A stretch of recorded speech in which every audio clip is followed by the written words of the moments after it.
Greetings, salutations. Welcome to Sunday Dinner, episode 106. Man, we're moving right along here. It seems just like yesterday. Indy kicked us off, and me, Roman Trill, was like, "Hey, let's just get a StreamYard and start talking some shit." In fact, November is the 3-year anniversary, so it's going to be. I'm thinking about maybe another live show. This time with everybody involved, because the last time it was a good show. Wrong reason to do a show. But let's move into it. Episode 106. We got the whole crew here today. Syndrome, come on up. Yeah, buddy, I see my head. Oh. The man in the middle, Big Scurlock.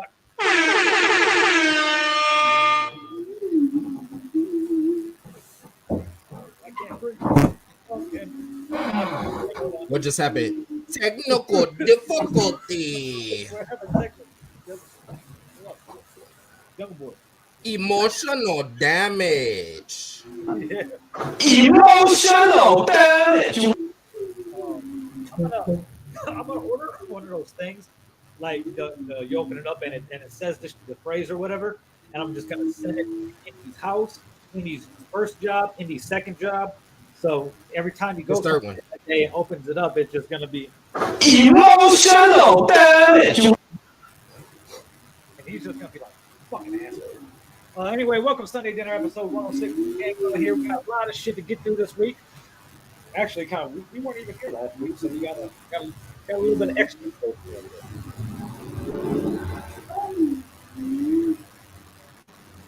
Bionca. Oh, you said me sorry. I didn't hear you. Train going by. Yeah, that's what you're listening to. No, I'm not listening to you. Oh, can you hear me? Now There I we go. can. That sounds better. Go far. It sounds like he farted, don't he? we got a lot to go through today. It's been a crazy week, crazy 2 weeks. We took last week off. I just asked the question. Scurlock was out of town. Scurlock's been where in the world is Carmen Sandiego lately? Where in the world is Carmen Sandiego? Oh, okay. The old school game and show. Okay. Where you had to figure out where old girl was at. Mm-hmm. That was my shit. Geography class, nigga. And I was studying for finals. So fucking, you know how we do. Hey, this week was fucking hilarious. So fucking Scurlock bought a drone last month, and then I was like, I want a drone too. So I ended up getting a drone. I had to sit on it for a while before I could do anything really, because the weather out here was fucking stupid. Because decided to have like 100-year flood fucking last week in Vegas. Hurricane Hillary came through in the end of August, and like they're like, hey, Southern California and Vegas is gonna hit hard. It's gonna be crazy. You guys get ready. You know, motherfuckers were going to the store, getting a bunch of shit or whatever, and there was nothing. It was Vegas really didn't get any hit like we thought it was gonna happen. Shit, Southern California really didn't get hit in like LA and San Diego anyway. That's what it was. Fake news. Yeah, for the most part it was fake news. While it did fuck up certain areas, like San Diego proper, LA proper, and Vegas proper really didn't get hit like they thought they were gonna get hit, you know. But then here comes last week. Just a regular monsoon season storm. Fucking wreaks fucking havoc out here, bro. It was insane. And Scurlock's missing everything because he's traveling. And I keep between the shit I'm sending them and the shit I'm finding on TikTok, it was insane. Like insane. I should have fucking grabbed the video and brought it in. But I look outside and it was just fucking a whole river down the street. Now, while Vegas is a valley, of course, you know, Vegas is a valley. And the east side of the valley is the lowest part of the valley, and that's the side that we're on. It like really, we're almost as east as you could go. You could literally go maybe like 2 more miles, and then it's just the mountains, you know, like that's it. So the water comes down from the west side through the mountains and just fucking gains speed as it comes through, you know, the city. And it's grabbing everything, bro. Fucking traffic cones, garbage cans, porta potties, cars, fucking SUVs, RVs, city buses. It's insane. People. Like there was an old man in a wheelchair just floating along. That is crazy. Nobody put grandpa up. That's crazy. Some dude snatched him out of it, and he ended up getting the key to the city this week, like on Friday. Oh, that's dope. Yeah, That's nice, bro. It was insane. Like I've been in Vegas basically. I don't know since 2001.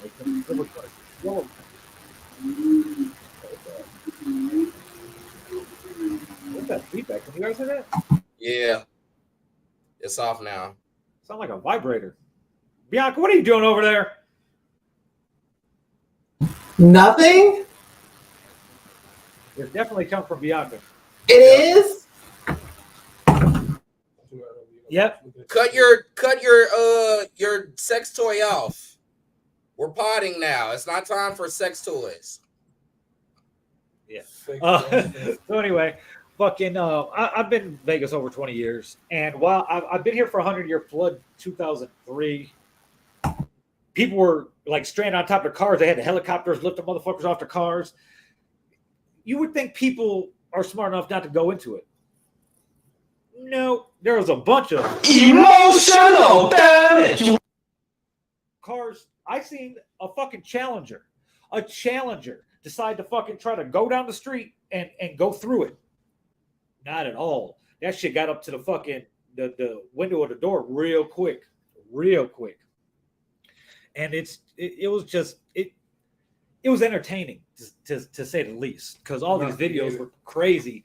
And now the city's dusty as fuck. There at every major intersection, there's fucking rocks all over the place from the water, basically bringing the rocks all the way to the east side. It was fucking insane.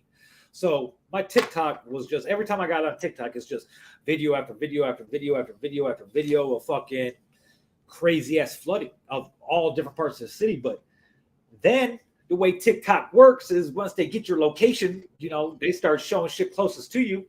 Then I started seeing all the flooding from the opposite view of what I'm seeing, them looking at me instead of me looking at them, right down at the intersection.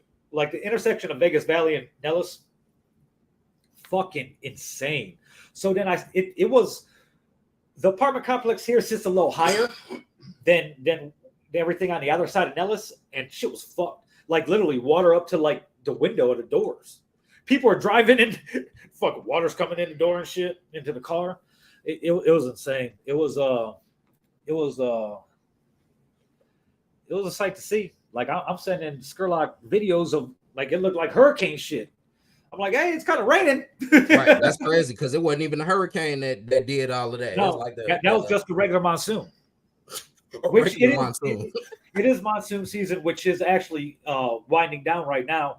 And there was a lot of rain even before monsoon season started. There's been a lot of rain so far this year in Vegas.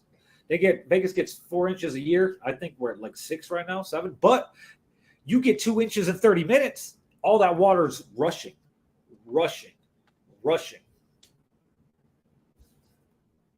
I don't know what the fuck. I could fucking show this shit too, because fucking I had to log in, but all my shit on the computer. Oh, I got my phone back. I didn't tell that story because we weren't here last week. Holy shit, bro! We talked about that. We talked about that. You came back Monday. Yeah, you came back Monday. Damn. Yeah, and it seems so long. I don't know where I be. I never did be. We did talk about that. Your phone, or we talked about it on the phone. Week. Was that what it was? I thought we potted about it. Anyway, go ahead. If I had to, that shit was nuts, bro. That's some wild shit that happened to your phone, bro. So check it out. I go to mail some shit off at the post office, right? Some packages. I got shit in my pockets and everything. So I get one box labeled out, get the next box ready, and I got nowhere to put my phone. I got to put my hand in my pocket to pull out the shit I got to put in the box. But I got nowhere to put my phone. So a self-service kiosk got the little, it's not a shelf, it's just the top of the fucking machine, and my dumb ass decides to put it there. Guess what happens? My phone falls back behind it. into the fucking nothingness void of the land behind the fucking self-service kiosk, okay? It's literally an inch. I got an inch, maybe an inch and a half to play with between the kiosk and the wall, okay? Now, if you guys have never, if you're like my nephew and you never mailed anything and you don't know how to work stuff, a self-service kiosk is like a ATM machine for mailing packages. You know, you could buy stamps, you could mail, you know, packages, you know, certain size packages, anything, you know, 12 by 12 or smaller or whatever. You weigh it, you know, input your little address or whatever, print out the label, slap the label on it, boom, fucking put it in the hole in the wall. Well, these kiosks, like an ATM machine, are bolted to the fucking ground, and it got this blue housing unit like that goes over it that acts like a cubby hole behind it. So it's like you got the blue enclosure that sits out about a foot and a half from the wall, and then you got the kiosk that kind of goes into there. So I'm trying to look behind this thing, and you can't see nothing because it's dark as fuck. And I'm sitting there, I'm like, what do I do? Like, I'm climbing on the machine, like looking, trying to look back there. You can't see nothing. So I'm like, I gotta go stand in line, and I gotta tell these motherfuckers I'm a fucking dumbass. Basically, what I gotta do. So I stand in line. I've been going to this post office for fucking 20 years. Fucking Scurlock just so happens to live on the side of town, literally like right across the street from where my mom and my grandma lived and shit like that. So there's this black guy that's worked there forever. Bald-headed black guy. He wear those big old like Michael Jordan hoop earrings and shit. Cool as fuck. He makes your post office experience pleasurable. You know, bullshit, you know, very joyful type guy. So I walk up to him and I got this look on my face. He's like, what's wrong? I was like, so you guys ever have anybody drop a phone behind the fucking self-service kiosk? And he's like, you got to be kidding me. I was like, oh, I wish I was. He's like, holy shit. He's like, hold on. Let me get maintenance up here. So it gets on the speaker. Mike, can you come up front? We got somebody who dropped a phone behind the self-service kiosk. And I'm just like, everybody fucking turns around and looks at me. And I'm just like, yep, I'm an idiot. And meanwhile, I'm in this motherfucker for like 40 minutes. Scurlock's out in the car, texting me, making sure everything's cool. I can't respond to him. So he's just waiting there, just waiting like, well, we'll see what's going to happen. So the maintenance guy comes out, and he got one of those long, you know, little grabber things old people be using to reach shit or whatever. And that's no help because it's not even long enough to reach the ground if he could get everything back there right, because the claw thing is kind of like at an angle. So he has to bend that to get it behind the thing, and then we can't see it. Like, he's a maintenance guy, and this motherfucker comes out with a cell phone, flashlight, and I'm like, and I'm happy he's even trying to help me instead of being like, well, I mean, good luck. So after we figured out that we can't do anything to get the phone back at that moment, I was like, well, shit, I got to go back out to the car, get the addresses and shit like that, get everything finished up because everything was on my phone. Get everything sent out, get back to the car, and I was like, well, fuck, bro. And this was on a Monday, right? So this was on a Monday. Tuesday, go there, nothing. Wednesday, go there, nothing. Wednesday, we open the machine, okay? And we find out we can't do nothing. Like, open the machine, and it's like, hey, there's 8 lag bolts. 8 like fucking 6-inch lag bolts. So even if we could get the fucking all the nuts off the bolts, fucking like we gotta lift this machine 7 inches off the fucking ground to move it, you know? And they're like, hey, we don't even do anything with this machine. All we do is put the motherfucking roll of stamps in there and the roll of receipt paper or the sticker paper for the postage, you know, printout things. So I was like, fuck. So I went there and tried like every day in the morning and shit. Then Scurlock went out of town, and I had went down Wednesday, like later on Wednesday, trying to like figure it out. I was like, man, I'm going to get it tomorrow. I have to, you know. So I had to leave on Wednesday because I had class. So I go to class and everything.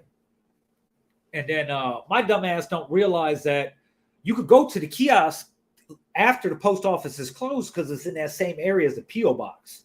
But I also got to remember that I'm on the east side and it don't stay open 24/7 like a lot of post offices do. They do close at a certain time, or they're going to be congregated full of homeless people trying to fucking stay the night.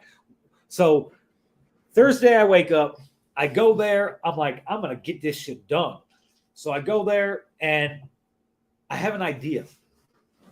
I was like, all right, I'm going to try this idea. So I go there. My idea didn't work. I didn't have anything long enough. I took the broom there because on Wednesday I found out where it was.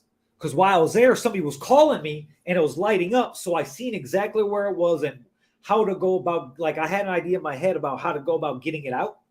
So Thursday I was like, after school, I'm going to come and I'm going to get it out. I know they're open till 7 o'clock. They close at 5, so that's 2 hours. I don't got to worry about anybody coming in there being a long line or people watching me think I'm trying to rob the post office or whatever the case may be. And at this point, I know these people at the post office because I'm there for an hour every day trying to retrieve this phone. Hi, Rob Vill. That's what they're like when you come in. Yeah. So now check this out. Okay. Check this out. All these times I tried to retrieve the phone on Tuesday and Wednesday, and Thursday morning, I was sober. I never tried high at all. I was pissed, bro. I'm walking around. I got my Apple Watch and I got my iPad, which is a cellular iPad. So I'm walking around with my iPad all week. And as long as you had FaceTime or iMessage, like I could talk to you still. Like I'm connected to the world with people who got Apple phones. Okay. But I'm walking around the store with a fucking iPad. Like it's getting old. So I get pissed that I can't get it Thursday morning, but I leave. I got to get ready for class, whatever.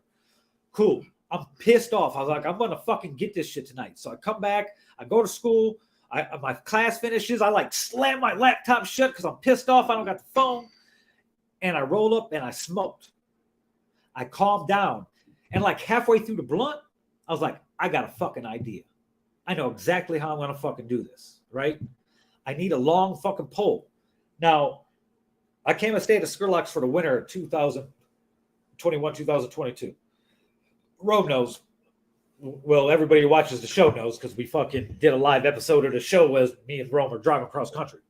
But I had bought curtain rods because that's how I was going to hang the green screens. I was going to put curtain rods up on the wall and hang the green screens over it or whatever.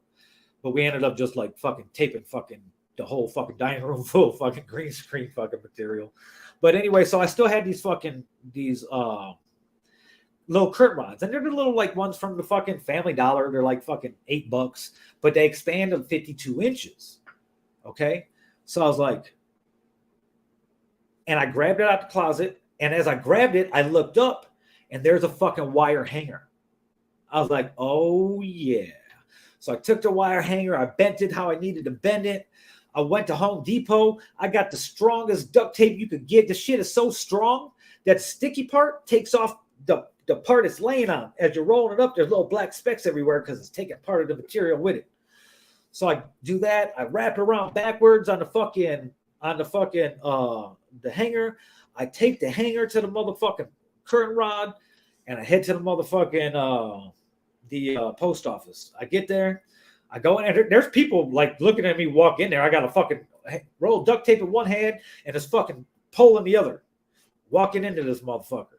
Walk in there, and I was smart enough to bend the fucking the hanger just wide enough to get between the wall and the kiosk. So I get it down there, and I got it bent, and I'm trying to stick it, to the screen so I could grab it.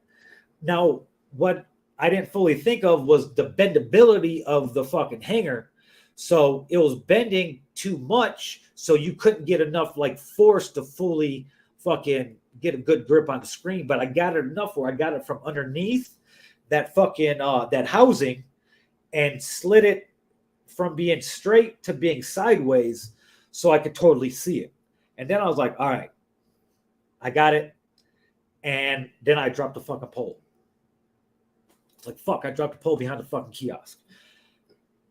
What am I going to do now? I was like, wait, there's another pole. Came back to the house, got the other pole, came back, used the other pole, wrapped some duct tape around it backwards, grabbed the fucking pole, grabbed it, pulled them both out. I was like, all right, I'm not going to be able to use the first pole with the hanger to get the phone because there's no way to pull it up.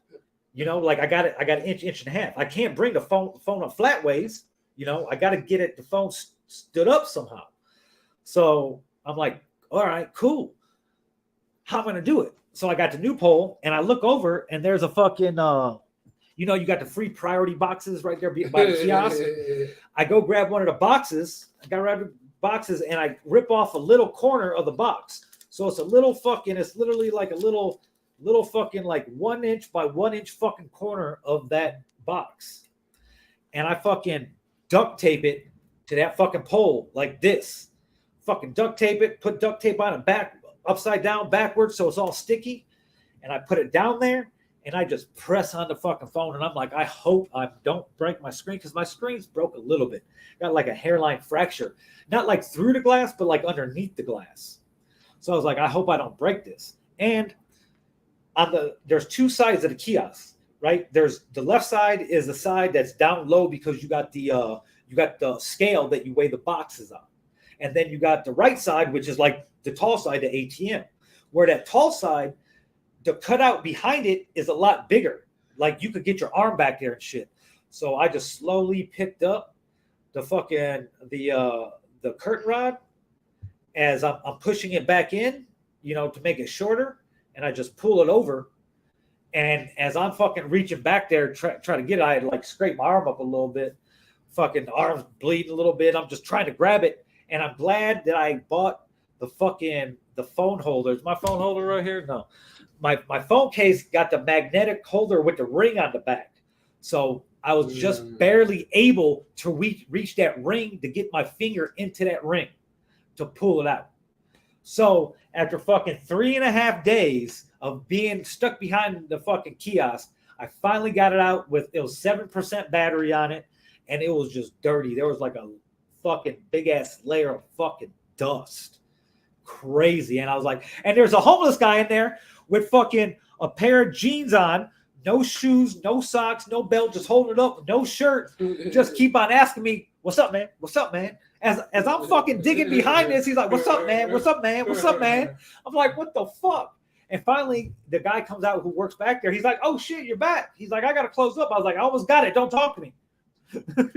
So after I finally got it, we're like, oh shit, hell yeah. I was like, hey man, tell Mike I said thank you for all the help and all that shit. But yeah, I got my That story sounds like an adventure of the A-Team. Bro, it was insane. Bro, it was crazy because there was That no shit's way crazy. And they called because the post office don't service this kiosk. It's a third-party company. The post office don't even own the kiosk. So they called the help desk and put in a support ticket. And on Tuesday, they did that because the manager wasn't there on Monday. So Tuesday, they did that. And Wednesday, they told them, they're like, yeah, we can have a team in your area in 7 to 10 business days, sometime between there. A team in your area. I love it. I love it. So the A-Team got to come. The A-Team got to come and disassemble the shit too, huh?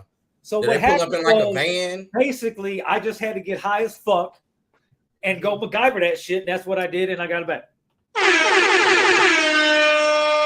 But You also bled in the process. And also bled. I shed my blood for this iPhone 13 Pro. Yeah, it was crazy. And you know, it made me realize how dependent I was on my phone. Yeah. Because just my phone, I needed a MacBook, an iPad, and my Apple Watch just to replace my phone. So between all those, I was able to talk to everybody that I needed to talk to. So, and if they had an Android, I just talked to them basically on Facebook. So. But that was the big thing of last week, and then I got the drone. I got to use the drone. Fucking me and Scurlock out droning this week. Drone boys. We might be doing some stuff that we ain't supposed to be doing and crashing our drones. We may or may not be doing that. I may have had to epoxy my drone back together. Not illegal drone usage. I might just have to borrow another drone. Yeah, Scurlock might have just buy a whole nother drone. Hey, it was fun. We were having fun as fuck. And hey, this motherfucker Scurlock was gone, bro. He fucking ran in the house so quick. He's like, get my drone. His drone came in hot and fucking hit the apartment, and he was gone. Hey, I've been comparing him to this little dude all week. You know, little Peter from fucking the Cosby Show, the little white Peter that always run out the house when him and Rudy do some fucked up shit. And it got to be a running gag so much that they just used to open the door for him. That's how Scurlock ran in the crib, bro. Hey, this drone ain't cheap. He was like, grab the drone. Bro, I grabbed his drone, bring it in the crib while my drone's still in the sky. That's crazy. The battery's like dead. It's bringing itself back to the house because the battery's dead. It's hovering above the storage. There's a storage facility nearby, and it's like hovering over there, and it keeps on wanting to go down. And my phone, which I use to see everything, flip orientation, so it's upside down. So my controls are backwards. Everything's all fucked up. I'm trying to get the fucking drone back to me, but it won't go forward to backwards. It's just going up. So it's like seesawing and moving forward as it seesaws.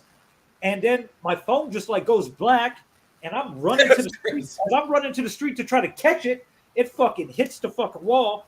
And I don't care that it hit the wall because I'm just trying to grab it and get back to the house.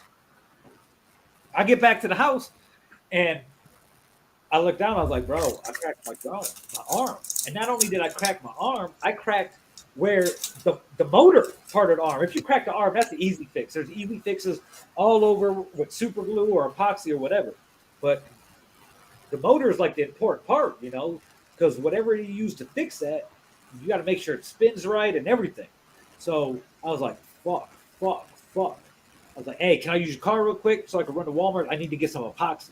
Like, I'm looking online, like, what I could use to do this. And, of course, I want to get it done right away. So go to Walmart. I get some JV Weld plastic epoxy shit. Come back. Fucking like a mad scientist. I got the fucking studio fucking video lights in the fucking kitchen. Fucking, like, performing surgery on this motherfucker. And then I let it sit all night.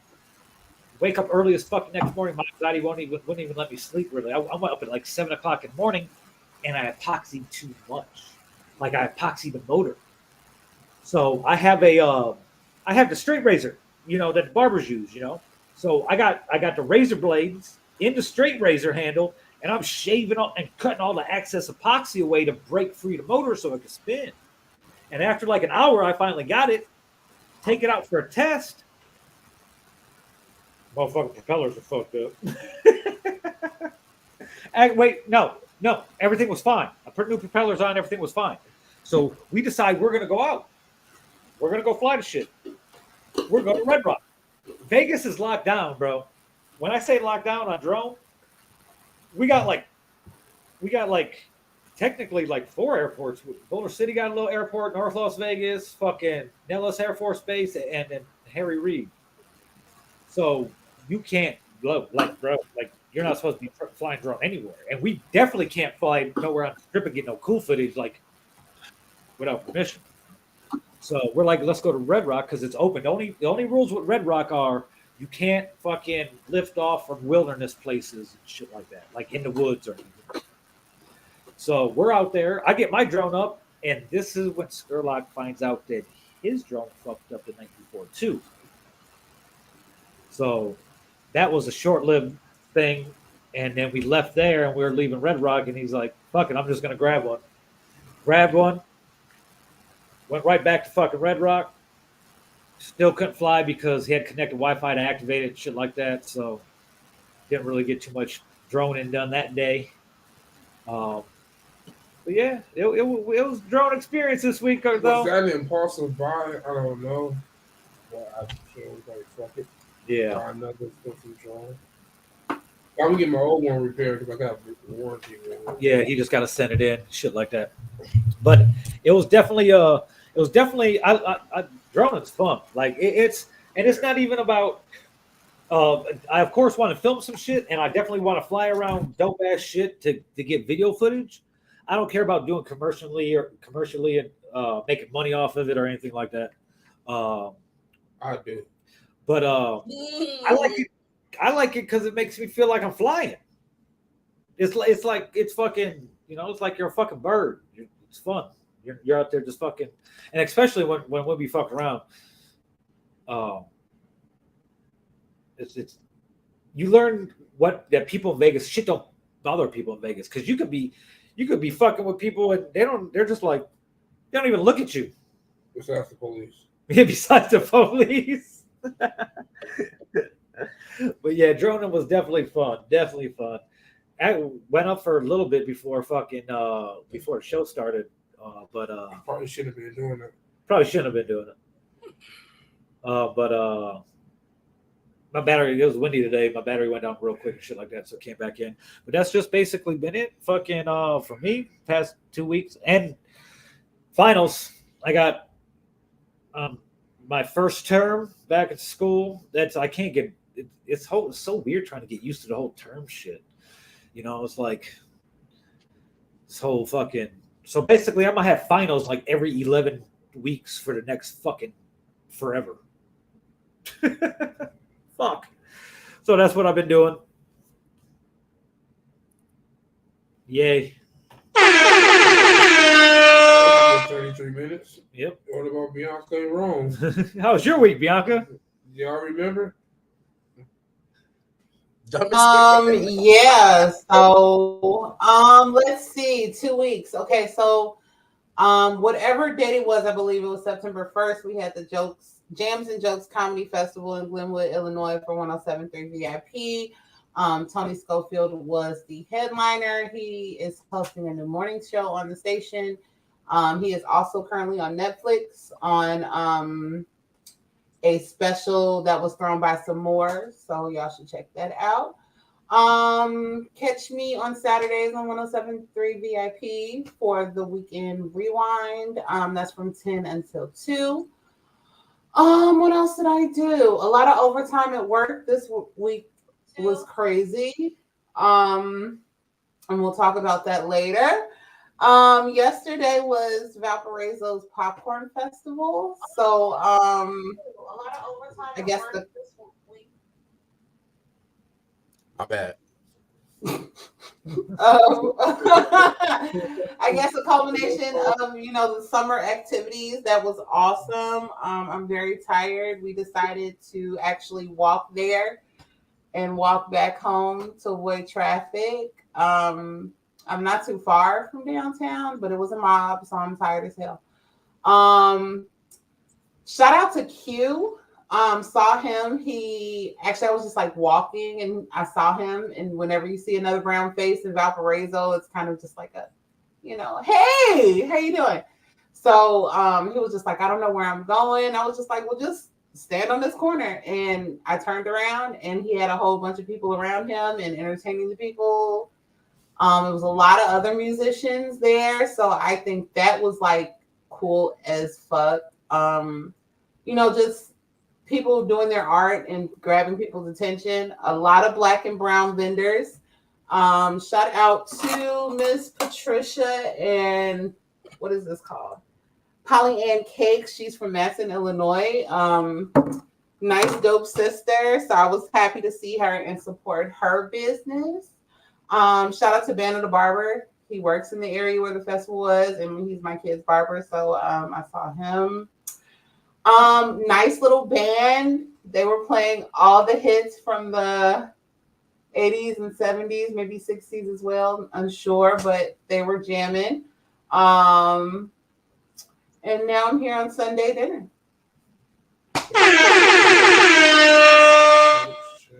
Shout out to Dodie. Yeah, happy anniversary to the bald ones with beards. For the 1 year anniversary of Monumental. Oh, congratulations. That was a fast year. This last It year was really fast. That just feel like a whirlwind. Yeah, y'all been everywhere. Who you telling? Yeah.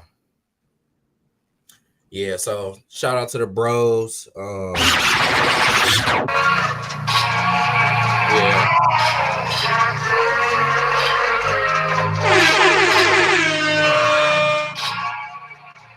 Yeah, man. Shout out to everybody who played a part in the album, what we created. The bros, Troll's Duddy G Mac, Cliff O, Keisha Cautious, of course, Genesis Unique. Like that Incredible Hulk. Yeah, he definitely do.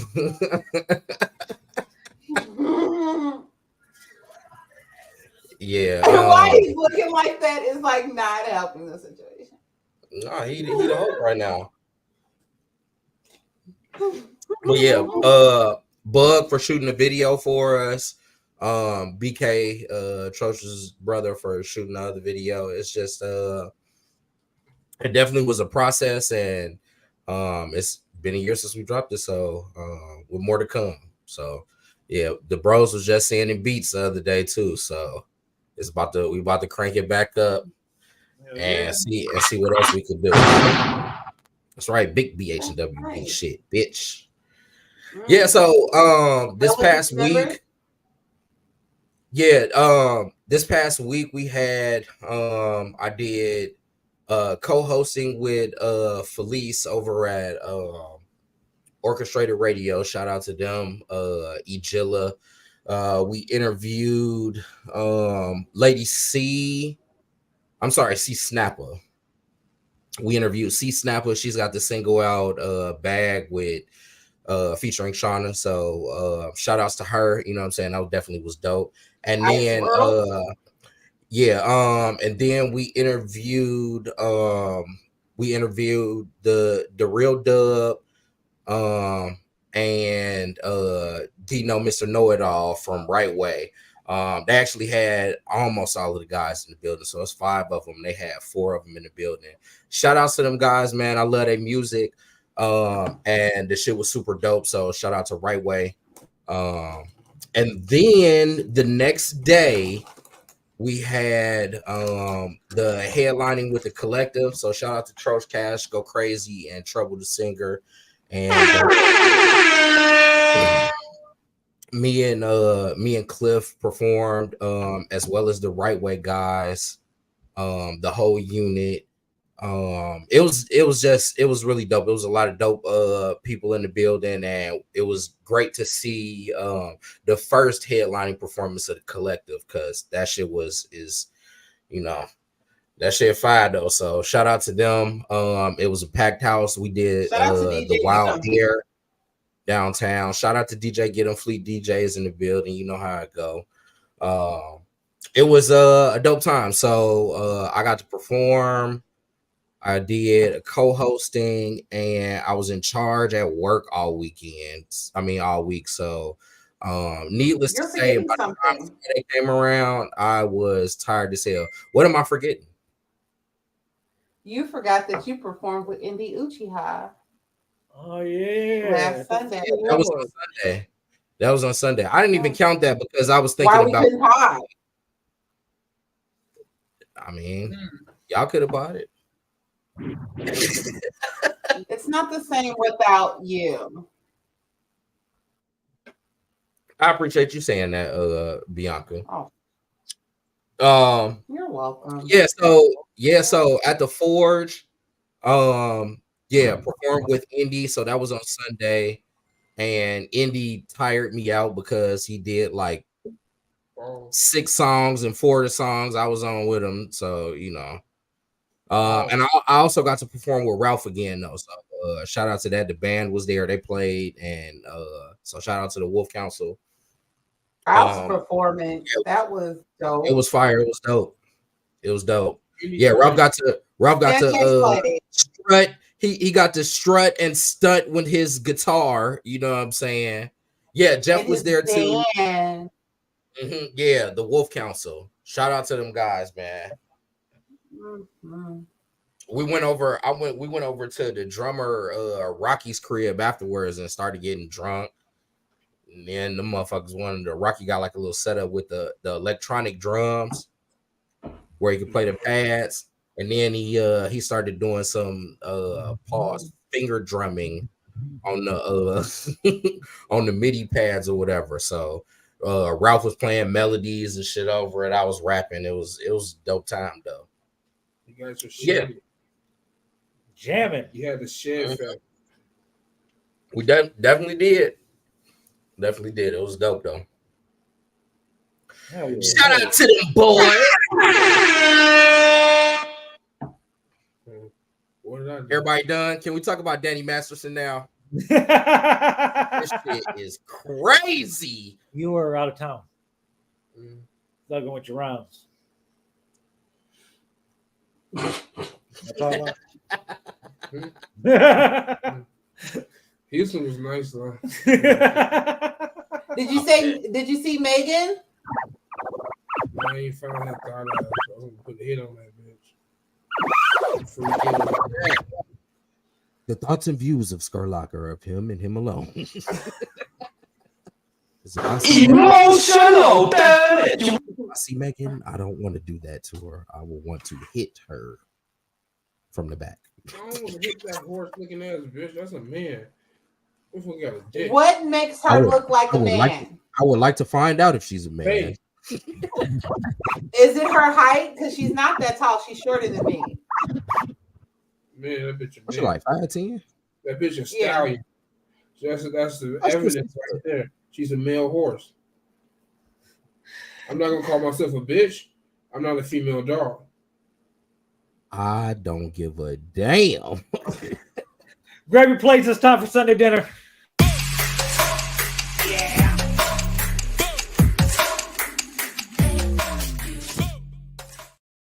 BD.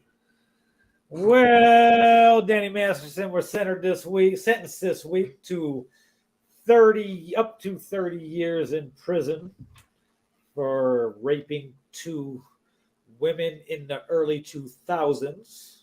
Damn. Now, who is this person? He played Hyde on that 70s show. Which one is that? It was Curly hair? Yeah, the one with sideburns. Yeah, the one with the sideburns, the one who wow. they took in. Yeah. Hodge.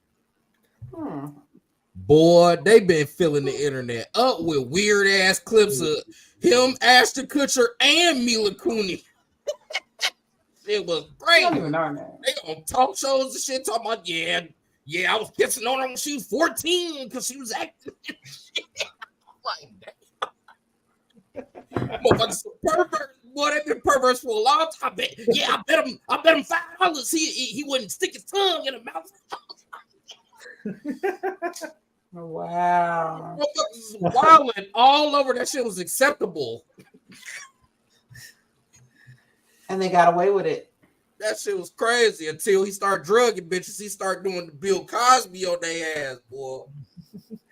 And the thing is these weren't new. This wasn't anything new. These women went to in the early 2000s, tried to bring the charges against them, and they were found there wasn't enough evidence or anything like that to move on to bring charges or anything like that. But he thought he got away with it, huh? In the midst of the Me Too movement and shedding new light onto the situation and such, it brought a renewed interest into it. And then there was a lot of other things. Whether he did it or not, there's people there that said he didn't. There was people there that said he did. It's whatever. No woman should have to go through it, of course. You know, we said that in any instant that we've talked about this. But a lot of attention's been turned towards Scientology with it too, and how Scientology protects all the Scientologists or whatever. Because a lot of them were saying now, a lot of people are like, is he even going to go to jail because he could just disappear? Like they've been looking for the wife of the head dude of Scientology. His wife hasn't been seen since like 2007. Oh wow! He's been gone. He hasn't been seen. Face ass. He hasn't said. His name's like Dave Misgave or Misgave or Dave something. He hasn't been seen in years. They're trying to serve him with papers for court cases. Can't find that motherfucker either. That's kind of hard. To Leah Remini. Yeah, this low key kind of hard. Like that. The motherfucker then you got Leah. That's I did see that shit though. They were saying something about he a flight risk because of that shit. Leah Remini's gonna insert herself into every Scientologist situation that she can. Because it's going to be the only way she's going to be able to remain relevant at all in the course of the future. And that's not shout out to Stacy from Saved by the Bell, because that's the only thing aside from that show with Kevin or whoever. Yeah, that's the only other thing I know. Nothing against her. Hell yeah, both of them. Yeah, nothing. I like both of them. Like keep doing the Scientology things. I love watching them shits with her. Yeah. She around me little. She'll definitely she kind of painted herself into a corner with everything she's done. So she got to run with the schmear and Scientology for the rest of her life. And that's because it takes away because she's been on King Queens is one of the most popular situational comedies in history of television. You know, and nobody's really was good. That's the one with Kevin James, wasn't it? Yeah. Nobody's going to hire her because her outside exploits will overshadow whatever she's doing. But of course, she was real quick to release a statement when the sentencing came down and shit like that. Of course, they'll appeal it. There's a good chance they'll be able to be out on appeal or whatever the case may be. Because you got to remember, this is the second trial. The first trial was a mistrial because the jury was deadlocked. So, but 30 years, 10 to 30 years. That shit crazy though. I know you get that. You get that long for raping somebody. Well, there's. I know it's 2 counts though, but yeah. So, but more than likely he won't do that long, and he's in his 40s, I believe, so he could get out still alive. Right. I mean, you know, and just have to register for the rest of his life, right? Yeah. He'll still be alive, right?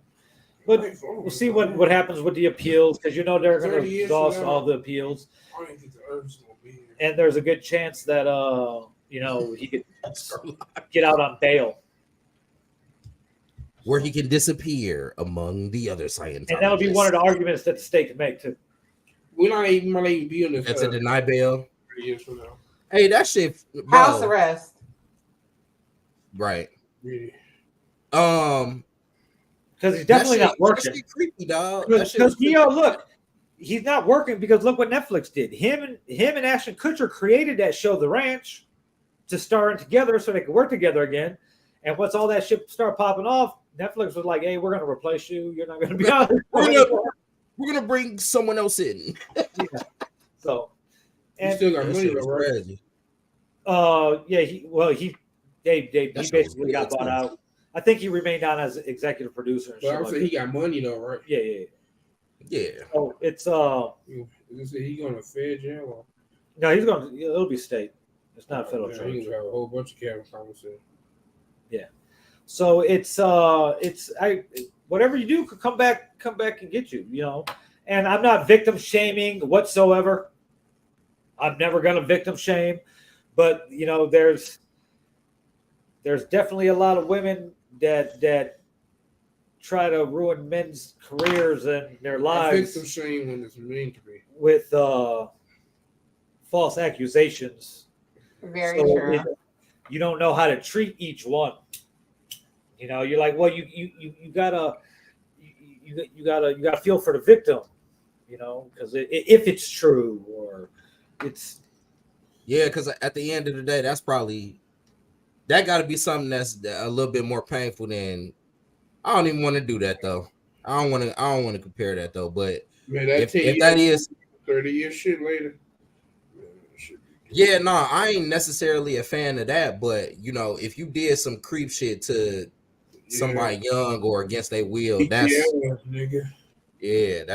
crazy. And I always had a problem with the Cosby thing because in that time frame of everything happening, and I don't want to sound insensitive or anything like that. Everybody was doing Quaaludes. Everybody was fucked up and fucking everybody. You wake up 15 years later or 10 years later, and you feel ashamed of a night that you had, and you feel like you're victimized. You might have been though. you might have been. Might have been. But in the case of Bill Cosby, it didn't make sense to me as far as because he was popular in the 50s, 60s, or 60s, 70s, 80s, 90s. 80s, not right. So with this man, you know, I don't know what the holdup Why was. you fucking bitch that look like a crack coon? Getting her, what the fuck? Hey, but he could have bought some better pussy.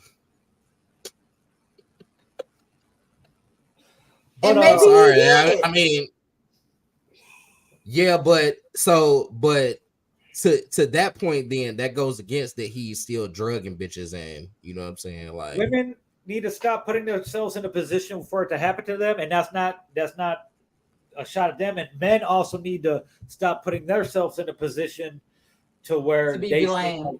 like they're a predator. Mm-hmm.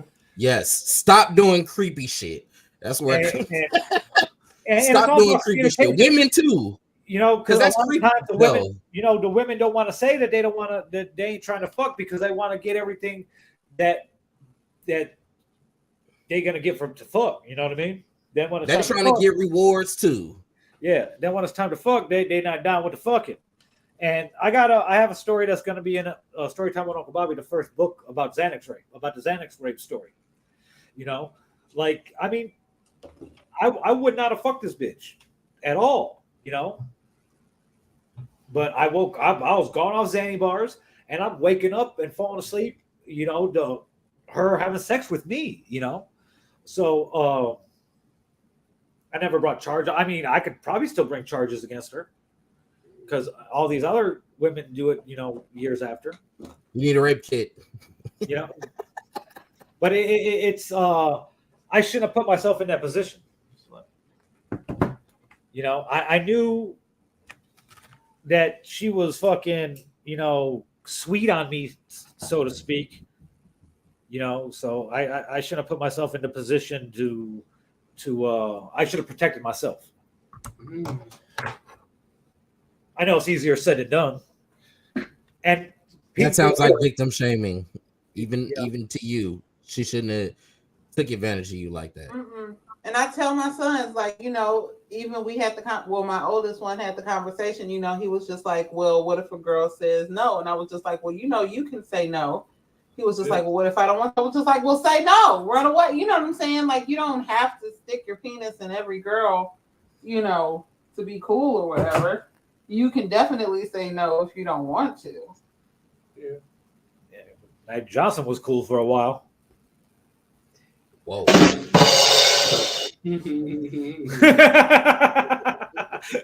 Delayed reaction. Then he start fucking every girl he seen. Yeah, but it's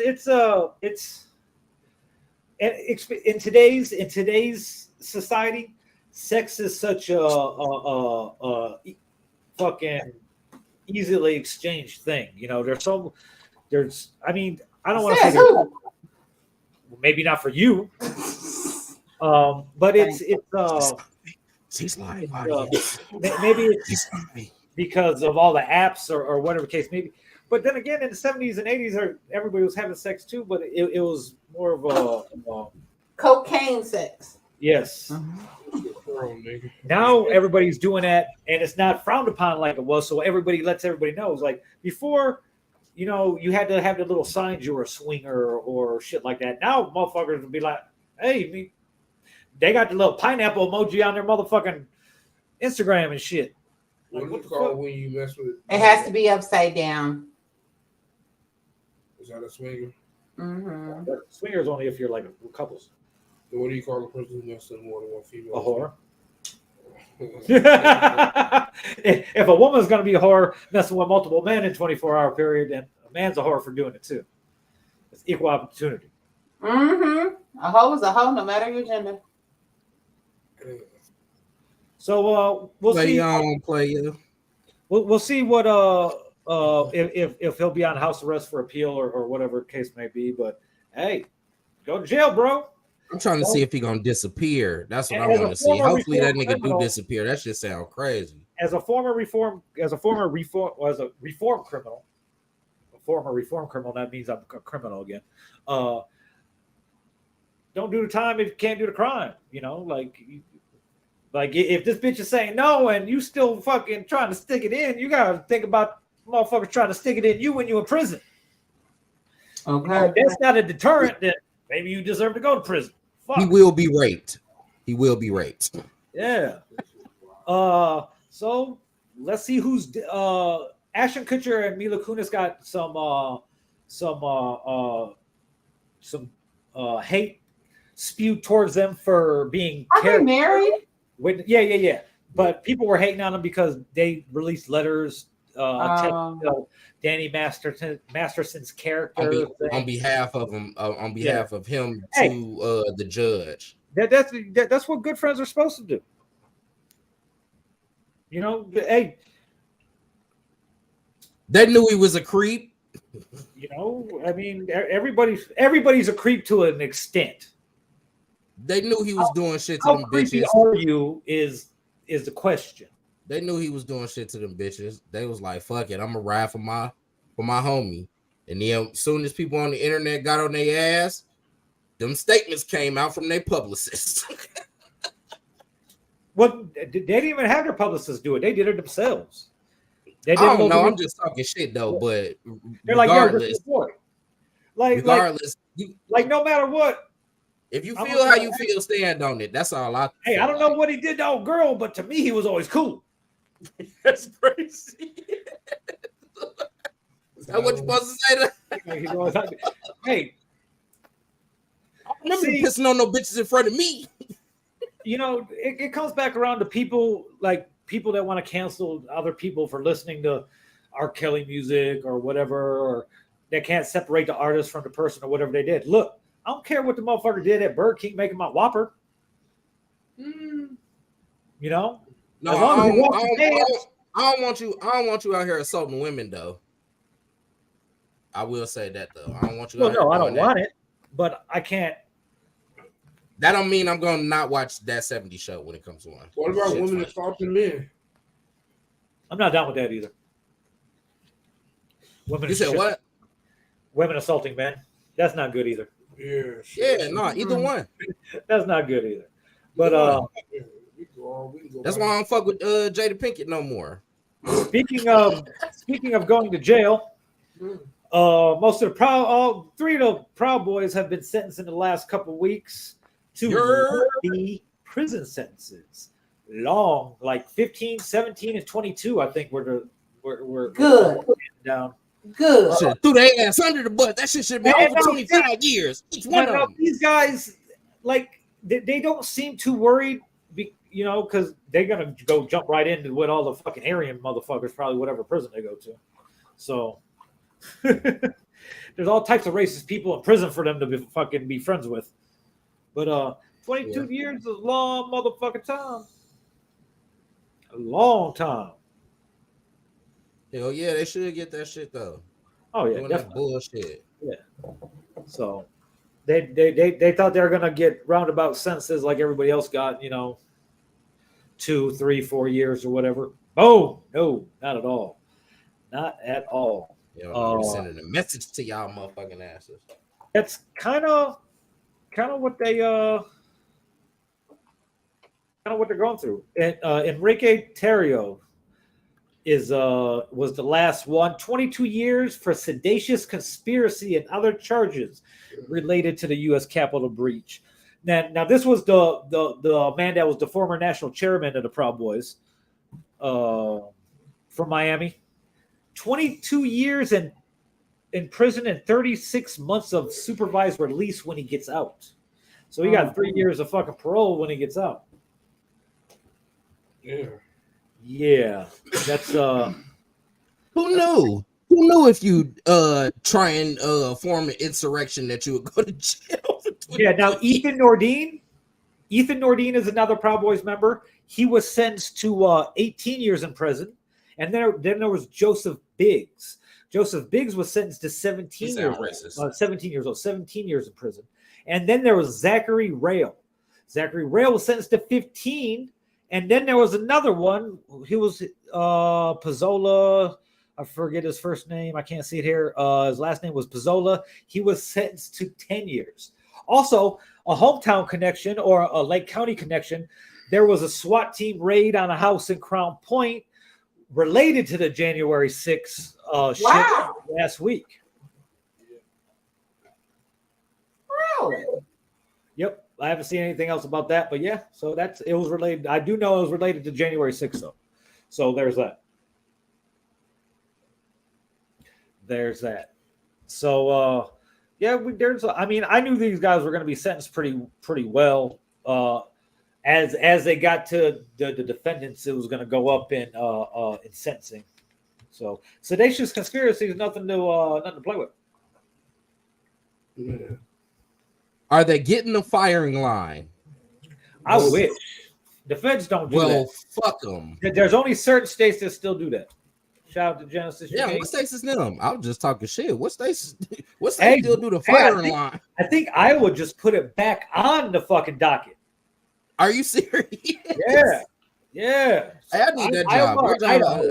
I'll go to Iowa. Or maybe South Dakota. Maybe one of the Dakotas. I think South Carolina may have been the last state to do it. We shooting niggas. Shooting niggas to death. What's up, Jen? I just shouted you out earlier. Talking about the 1 year reunion. Last firing squad. Anniversary. What? Firing squads. The only states that allow it are Mississippi, Utah, Oklahoma, and South Carolina. Damn, that's crazy. crazy. That's only if other execution methods are unavailable. Well, now check this one out. Here's from the New York Times. Where's the date? I'm not seeing the date. Oh, this was from April 15th of 2022. A condemned South Carolina man who directed to choose between execution by electrician or firing squad has chosen to be shot. So unless something else changed on that, he said he was set to be executed on April 29th of 2022 by firing squad. He chose it other than electrocution. But before that, I think it was 2010, the last time firing squad was used. That's crazy. That's crazy. And is it random shooting? It's like 2-3 people just randomly shooting, or is it just like one shot? I think firing squad, it's more than one. Yeah, it indicates a squad of people. I don't know how many people it takes to have to be a squad. It's a lineup, and only one person actually got a bullet, and they don't know which one has the real bullet. 2 of them, like more than 3 people, 2 have to have a blank. 1 has a real bullet, and the person who shoots the gun never know which gun has the bullet in. Huh. So I don't know. So that'll be excessive for like 6, but like how the Taliban and how Mexican and the cartel do it. Everybody got guns. Everybody got bullets. In March of this year, March of 2023, Idaho became the latest state to permit execution by a firing squad. So they just signed it was Friday, March 26th, I guess. Republican Governor Brad Little of Idaho signed House Bill 186, which permits state officials to carry out executions using a method that hasn't been employed in the U.S. in more than a decade, which is a firing squad. Well, hell, bring back the guillotine then. Well, no, that's not humane because you don't die right away. You said bring back the guillotine. They gotta be able to prove that you're not feeling any pain once they chop the head off. Because even though the death penalty is some states have the death penalty, some don't. The ones that do, the law is the rule. It has to be as as inhumane as possible, and I don't know why electrocution is still up there because that is not humane at all. Right. Then anytime the feds do it, 9 times out of 10 it's a Terre Haute. So Terre Haute is like the main fucking federal fucking kill facility. So can people like just sign up to go, or you have to be related to the person getting killed or in the case? In some way, yeah. Okay. Or media or something. you could even get invited by the person getting killed too. He could put you. Well, yeah, but like I know old women that'll just like go to funerals just to go to funerals. You know what I'm saying? It's not What? So Shout Yeah. to Ralph. funeral hop. So like that's what I'm saying. Like they couldn't just be like, oh, I heard this person's gonna die at 6 o'clock. Let's go on and go. You know. So are you interested, Bionca? Actually, no, not at all. Okay. Oh, Yeah. Not at all. I think you gotta be part of the media or some shit like that. Yeah, that's what I was thinking. Here for victims' families, whatever. Yeah. You know, so Thought you were trying to now if you got a friend that's going, they might. You want to be my plus one? Yeah. Hear that shit. No, I'm not. I'm not interested in seeing any of that. No, thank you. Bionca wanted to get into this too this week. Cash App went down. Crazy a lot of headaches for a lot of people. It wasn't just Cash App that went down. Square went down as a whole. So anybody websites that use Square, a lot of websites that use Stripe 2 to process transactions weren't able to do anything like that. It was down for a better part of 2 days for some people. Yeah. People. Let's see. I want to say maybe did this happen Wednesday or Thursday? I want to say Wednesday, but I was just warning people that I knew, like, look, don't use this payment today. Something's going on. And then everybody was running around like a chicken with their head cut off with the influx of calls with people asking where their money was, why their accounts were negative. I saw on TikTok people were just encouraging people to run it up, make purchases with their incorrect balances, but I'm sure. It'll all come out. Yeah. You can't cheat them. Yeah. White as You hell. know that about people. People may have had I know one guy was saying that his wife and his kids, they were trying to do something at a hotel, and I'm just like, I'm sorry, I just got to transfer you. That that during that time, there was nothing anybody could do, and it just felt bad that people that needed their access to their money couldn't have access to it, and then other people, mostly, well, I'm not even going to say mostly people of color, just ignorant people, just calling and having issues with their money, being messed up. But get a real bank, these Cash App, Chime shouldn't be your main source where you keep all of your funds. It happens a lot. The real banks fuck up too. And I heard Zelle was down. But with a real bank, that will give you more notice than Cash App did. Really? Yeah. I've had my bank. Oh well, Chase. I've had Chase been down for a whole day, and I needed some money, and I couldn't get it. You couldn't even go to the inside of a location to withdraw funds. Nope, ATMs were down. I'm saying going into the location, filling out a withdrawal slip, and getting some money. I don't know how that went, but it probably was past closing for them though too, because they're not one of the banks that stay open till 8 o'clock. You know what I'm saying? No bank is, but I'm just like TCF does. All close at 6. You can get in contact TCF do. It's certain banks that will stay open later, even on certain days. But Chase ain't one of them. No. But I'm just saying, you can get in, you can speak with your bank and not Cash App. You can't even log into the app because it's just down. They also Chase just bootleg. Yeah. Hey, but they're national though. They got a lot of people money. You never had that issue. Watch it. Hey. Hey, I had Chase when I was over in Canada. And I was happy as hell to have that shit because the other people who was with me, they ain't had Bank of America or whatever the fuck out there. Walk right up to the Chase ATM, boop, boop. Let me get that money up out you, boy. That shit was jiggy.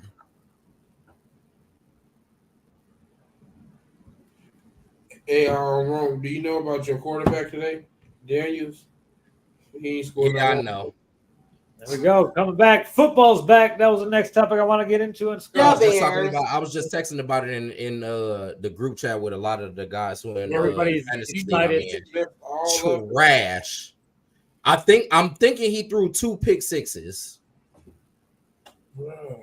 Dallas got two defensive touchdowns, a blocked kick, 6 sacks. You got the best Fucking quarterback, trash. and you sit him. Nah, he wasn't the best. He only put up like 16 points today though. But shit, it's way better than what the fuck Daniel doing. This shit is crazy. I should have known. No, it's the Dallas defense.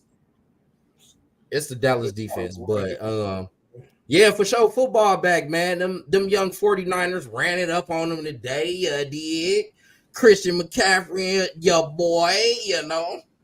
The Bears still losing to the Packers 3 generations later. They still losing by over 3 touchdowns too. Them motherfuckers, that shit crazy. I beat a nigga ass right now from Green Bay. You're a Green Bay fan. If I was gonna say shit to me, but they'll post it on something that I get you. That's fucked up though. I'm tired of Bears fans saying that shit though. Yeah, this gonna be our year. That's horrible. Nobody can have hope. Yeah, keep that shit, bro. It's my first year not watching Tom Brady. Man, that shit hurt. Oh man, yeah, this your first year, huh? Damn, it'll be all right, dog. I felt the same way when Steve Young retired. But shit, I still got Mahomes. He out there. Yeah. Showtime. For sure. Hey, they lost today though. Thursday. Yeah, they lost Thursday. They struggle. They have no wide receivers. That's fucked up. Yeah, Pat can't throw the ball to himself, huh? That's fucked up. Do you all know where the Super Bowl is supposed to be this year? It's in Vegas. Oh. Coming. Are you coming? That's why they built that stadium so they can get the Super Bowl. Yeah. It's Bionca. Yes. Are you coming? When is that? Probably February? Either the 4th, the 6th, the 8th. Probably not. I've been looking at flights and accommodations and trying to go anywhere where football is involved is really a no-go right now. Mm-hmm. I was looking to go back to Nashville. The Airbnb. Now look, if I can find an Airbnb under 1,000 for like 5 days, I'm always good. The place that I was at is now like 2,500 for hotel room. No, it was an Airbnb. Ain't a hotel shit. I don't do that because, well, I like Airbnbs. Okay. I better than hotels because of my kids, and then I have to cook and stuff like that. Go to a residence inn. Huh? A residence inn. I like Airbnbs, rather than hotels. But anyway, I have access to we won't convince you of otherwise. but like I said, the markup or has an Airbnb subscription, and so yeah. No, but I'm just saying, like, I think what stadium is around there? Nissan Stadium or something? Is that what you talking about? You talking about in Nashville? Yeah, in Nashville. So I think I'm close by there. But like I said, there's a markup on Airbnb, so I don't know. Like, I'm finding good flights, but I can't find the combinations, and that's horrible. Well, so is it going out of town to a football game specific, or because going to Soldier, although that's a whole nother hassle in itself. Like, no, it's everywhere I'm looking that has stadiums. Like, I did look at Vegas. I didn't know they had a stadium, but I understand now why they're so expensive. Yeah, they got a football team. Yeah, I had no idea. I don't. Oh, okay. I'll pay attention once I get a man, but I don't have one, so I don't care. And then, like I said, Nashville. It's like 2,500. Tell us how you feel, ladies. 2,500 for the place. Like, it was a 2-bedroom, 2-bath, balcony, access to the pool. I got it under 1,000 in July. It's now 2,500. So I'm, it's probably time of the year though. So whatever. I don't know what time frame you had chosen, but it could have been. I was looking for October, early October. Okay. I wasn't Yeah, I even don't know looking what for that- like Thanksgiving or anything. You know. Yeah, I don't know what they got going on, but you know, a lot Football. of that stuff is. Going on Yeah, but Nashville, like, I don't know how many people like during the season. It's gonna be more so, you know, their own fans attending the games rather than people coming in town. You know, the team and stuff, they all gonna stay at one hotel or whatever, but anybody else coming in town, but because 2,500, that's a large ass markup. They might have something else going on there too. Oh, I have no idea. Yeah, we wouldn't know. We're not from there. Yeah. Unless you know, they might. How about that, Bionca? How about what? Look on the week where there's not a game. Right. Well, okay. Well, I can't be that specific. I have to work around children's school schedules, work schedules. Right. That's true. Here's a question: Is there such a thing as like a hotspot that has a Ethernet cable port? And what would that be called? I've never seen one. So you saying, can you get a hotspot device that has an Ethernet cord that you could basically plug into that I can hardwire? Maybe so. Yeah. It might be, but they would my device. They would have to have some sort of internet there or internet box there that you could plug into. But I don't know about the hotspots with the plug into it. That sounds like some old world shit. Well, because I have to be hardwired for work, and that was the issue that I had. Like, I didn't, you know. Well, you could, depending on where you go, like you could just plug into the box or right, which I did last November when I went to a house. They had that. You just plug into the box, but if they don't have access to the box, right, you would need a hotspot, but you need to plug in. I don't know. You have to do some research on that. It might be something. I don't know. Yeah, they do have it. You looking at it now? Please forward it to me. It'd be so helpful. You probably can. They got them at Walmart. Well, do I have to provide the service, or is it through a service? You have to provide the service. Say if you get hotspot on your phone, Bluetooth. I'm sure I do. Bluetooth the hotspot to that device, and that device plugs into your computer. Because if it wasn't around, I was going to find somebody to make me one. There you have it. Thanks. And then there is some that you can buy. Yeah, Netgear has one for $200 that works with AT&T. They got a Ethernet port on it. There you go. Look at we got a research team. Thank you so much. And then there's another that works with Verizon, T-Mobile, and AT&T. And I know T-Mobile doesn't have it because I reached out to them. I'm like, hey, do you have this, that? And they're like, no, but we have this. I'm like, no, thank you. Bye-bye. What happened? That big box you had? What about it? That was similar to that, too. Oh, yeah, something like that, yeah. That'll work. I have an Ethernet port. Yeah. You could always get T-Mobile home internet, and for $50 a month and travel with it. It comes with a modem, and just wherever you're traveling, you just got to tell them, hey, this is where I'm at. Yep. There you go. Problem fixed. Thank you. If I can figure this out, I don't have. Yeah, that's what I was about to say. You still got to get that bread up for those high ass rooms. You gotta do something strange for a little bit. No, thank you. Shout out to Pops who's in the building. I can't do that anymore. He said the rooms is high as hell in Vegas. Yes. Yeah, Vegas rooms. It all depends on what's going on when you're coming out here, and if it's the weekend. The best time to come to Vegas is Sunday through Thursday because it's when the rooms are cheapest. And even if there's not a concert or football game, you got to see what convention is in town. Yes. Nashville too, Bionca. They have a lot of stuff that be Vegas getting is there number too. 2 convention city after Orlando. Nashville, they be having conventions too. I done heard a lot of insurance companies and all types of shit having conventions out in Nashville. So that might be not be as expensive out here, but then they got expensive for no reason. All I know is if you're trying to go to Southwest between now and the end of the month, buy your tickets. You can get a flight for as low as $39. I don't know where you're trying to go or what you're gonna do there, but get you a ticket now. That's what I'm trying to. A lot of blow and prostitutes. That's what you're gonna be finding. Oh, and prostitutes. I wish. Blow and prostitutes. Yeah. I wish I could find me a gigolo. They're out there, Bionca.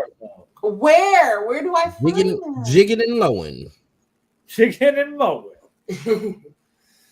That's what's going down. There in your inbox, just keep ignoring them. Yes, the Strat $500 a night for the Super Bowl is insane. What hotel though? The The Stratus. Stratus. Is that like a new one? No. Oh. That's the one that's the no. You stay at the Cosmo, right? Or is it the Strat that you stay at?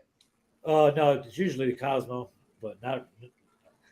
Who's got a nice? Yeah, the Stratosphere is the one that looked like like the queen of on the chessboard, like the queen shit. Ain't that's the Stratosphere, ain't it? Yeah. Needle. Yeah, it look like a fucking needle. Look like a space needle. Shit, man, don't. It's it gets crazy during crazy though.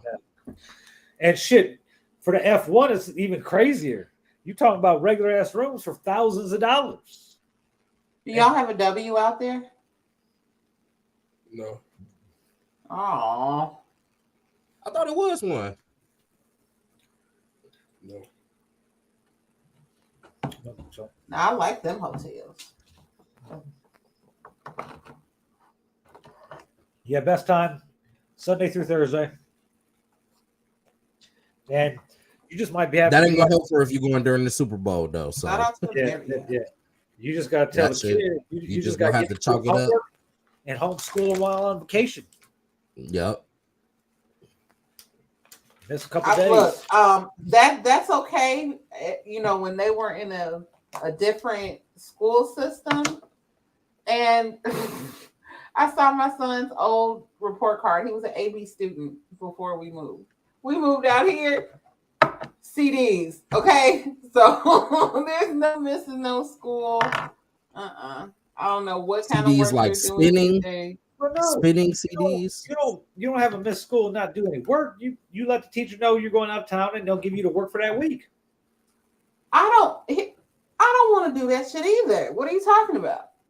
Like I don't. He has a project. He has a project. He has to do a research paper and a little, I guess, a poster board or something. He was given the state of Georgia, right? So I'm like, okay, we're about to make this thing nice. You know what I'm saying? I'm gonna have me a little thing set up so it can play Georgia on my mind and stuff. Because I think that's nice. But no, I don't want to. I don't want to do it. Hey, can you take that shit out of the comments? I don't know. Yeah, I'm about to. What is it?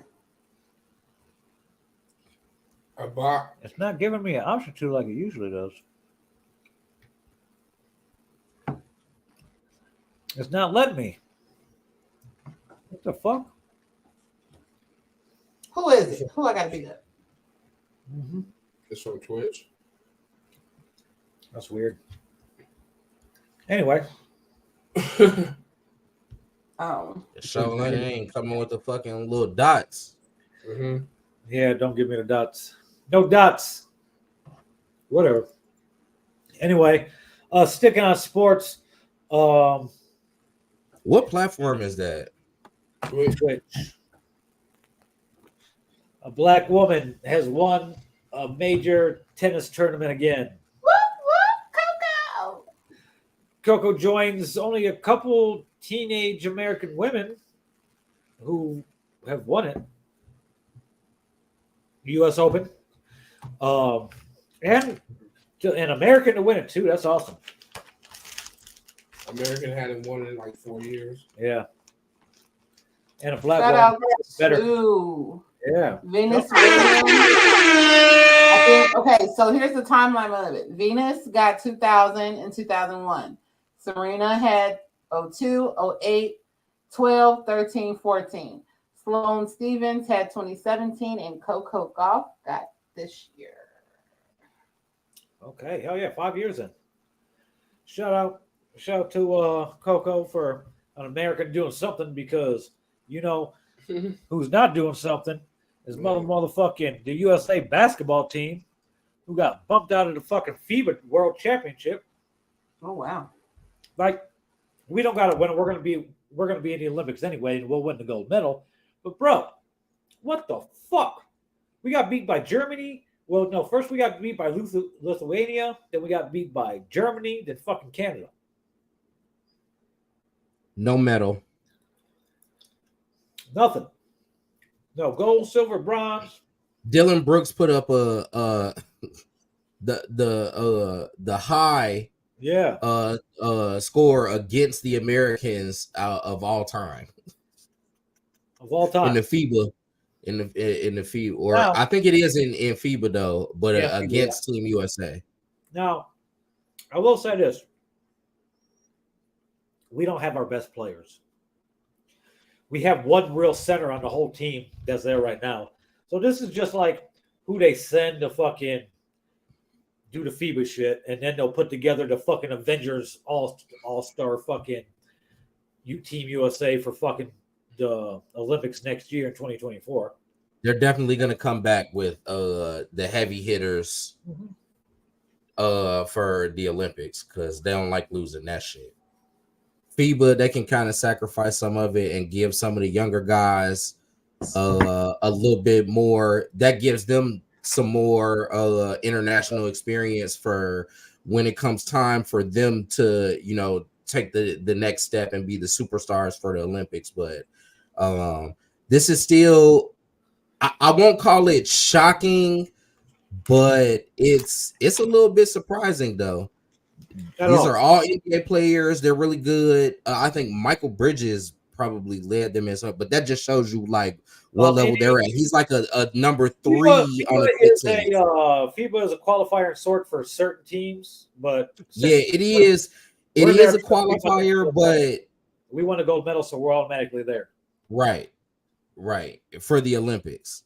FIBA qualifiers is for teams who like got out of the first round or whatever and didn't do well in the World Championships, or I forget what they do, some international competition between the Olympics and the World Championships. But and with this, Indy, I know you're talking about. Noah Lyles said a couple of weeks ago, you know, about the NBA, why do NBA champions call themselves the world champions? That's so stupid. There's been a lot of good argument back and forth. A lot of NBA teams are packed with, you know, the best players from around the world, but the NBA championship team used to travel to the McDonald's World Championships and play the top teams from around the other leagues. And they used to kick their fucking ass. The Bulls did it one year, beat the fucking ass. The Spurs did it one year, beat the other team's ass. So if Denver would go play any other team from any other league from any other country, they're gonna fucking stump the fuck out of them. There's no doubt about it. I venture to say that the top 4 teams from each conference both go overseas and kick any other team's ass. Like the best players from all of those, you know what I'm saying, various countries or whatever, they come over to play in the league. You know what I'm saying? Like, and they're not, some of them not even making the playoffs. You know what I'm saying? So yeah, they got one. Germany's a pretty good team with Dennis Schroeder and I forget the other white boy, but his ass kind of cold too. And you know, they've been playing together for years, and so they beat the Americans. Yeah, and America had a really small team, like really small. There's one center on the whole team. So that ain't really, especially in international play, like that's not really that's kind of what they needed, because all the teams, it was mostly defensively. Yeah, it was mostly defensively. They just couldn't stop. They couldn't stop people at the rim at the rate that they needed to. But you know, 3-point shooting too. This is definitely our B team. Might even be our C team. We didn't have a lot of the people who we know would star in the Olympics. They're waiting. So for this isn't a dream team, or it's not the dream team. No. It's NBA. Not Not the dream team. Not the best.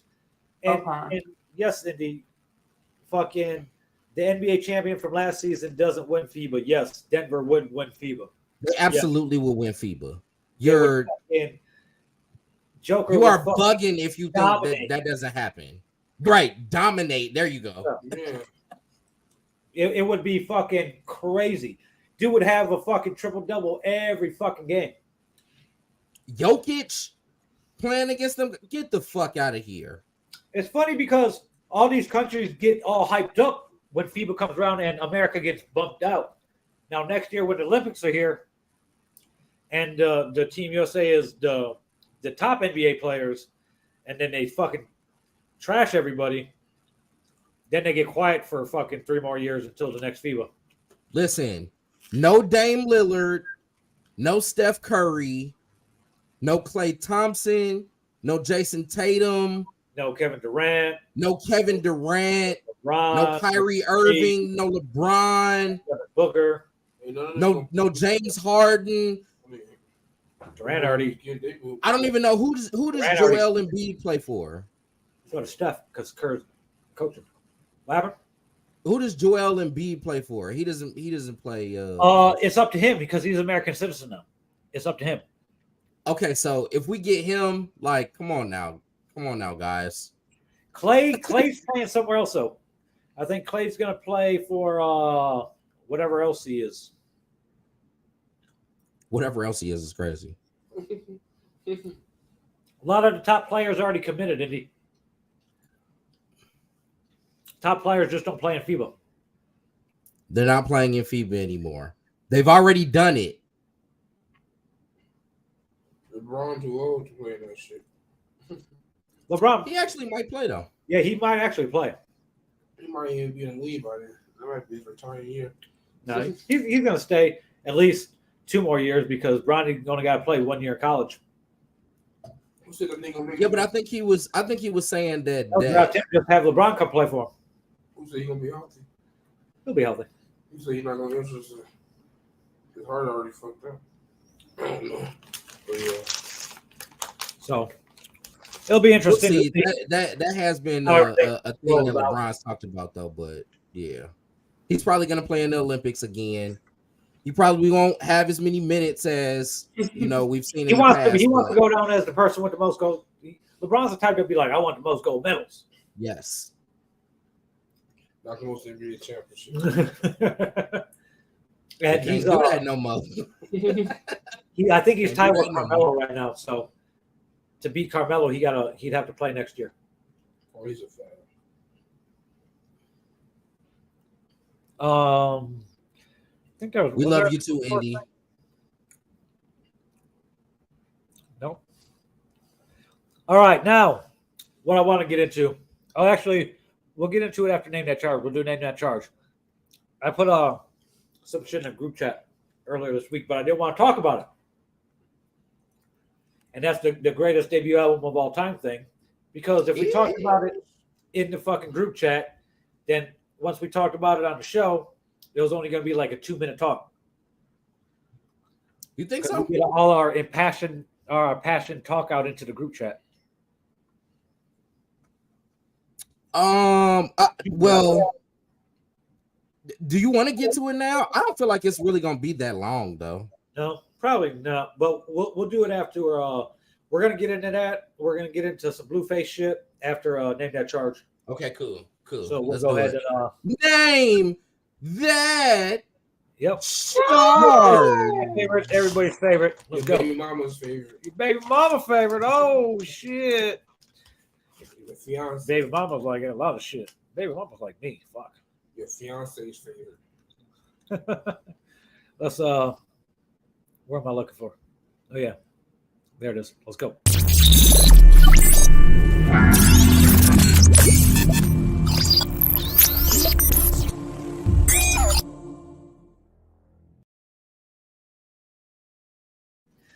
Name That Charge, where we try to guess what they got arrested for before we scroll down and be like, hey, this is what they got fucking arrested for.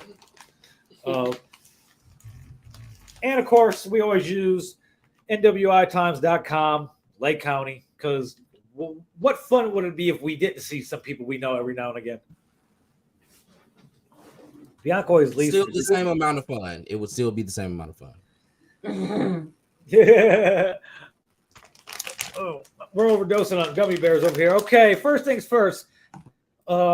He looked like he might have accidentally gave you your change from the pizza he just delivered to you with his cocaine wrapped up in it still.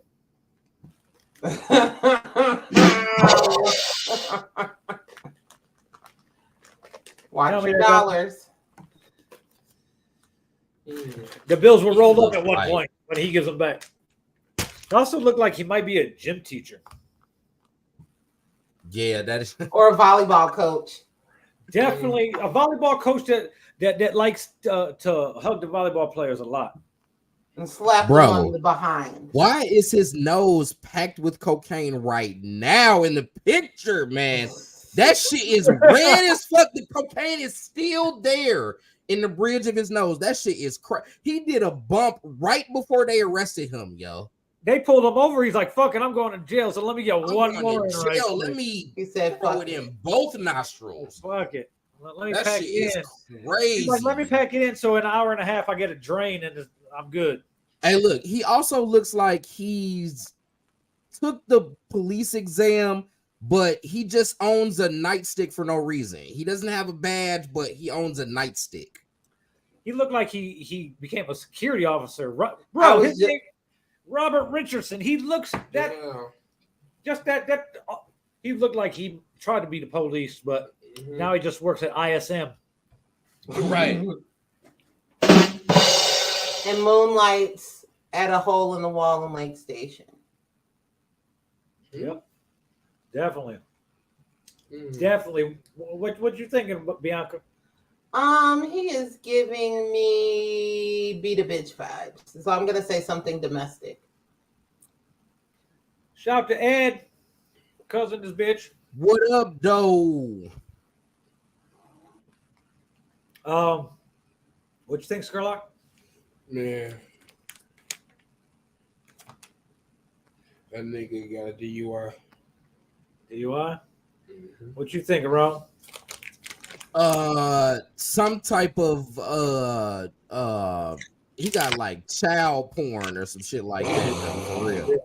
No, I'm dead ass though. That shit is like pedophile, something. Chris Hansen call. Yeah. Rapey kitty porn, some shit like that. Something real creepy. I want to go with cocaine. Right. Cause look, man, his whole face is red. His whole fucked, boy. The whole area where the cocaine would be at is very, very scarlet. He look like a white supremacist too. Yeah. You sure he ain't? This might be a Proud Boy. Where he from? Let's see. His residence is. Oh, he got a white beat on too. He beat. And he got a white beater. Oh, cocaine definitely. He cocaine or OWI. Maybe OWI with possession. Domestic disturbance. All that shit. All that shit. He did it all. Let's see. Let's see what Robert Richardson did with the 2 name ass niggas. Possession of cocaine or narcotic drugs. Wow. Oh, that one. That's crazy. Yeah, bro. He looked like the type of person that be sniffing in front of me when I'm getting my leaves at Tobacco Town. All right, next up, let's see what we got here. Whoa, what the hell? Oh. School shooter. Damn, Deborah. Her name ain't even Deborah. It's Deborah.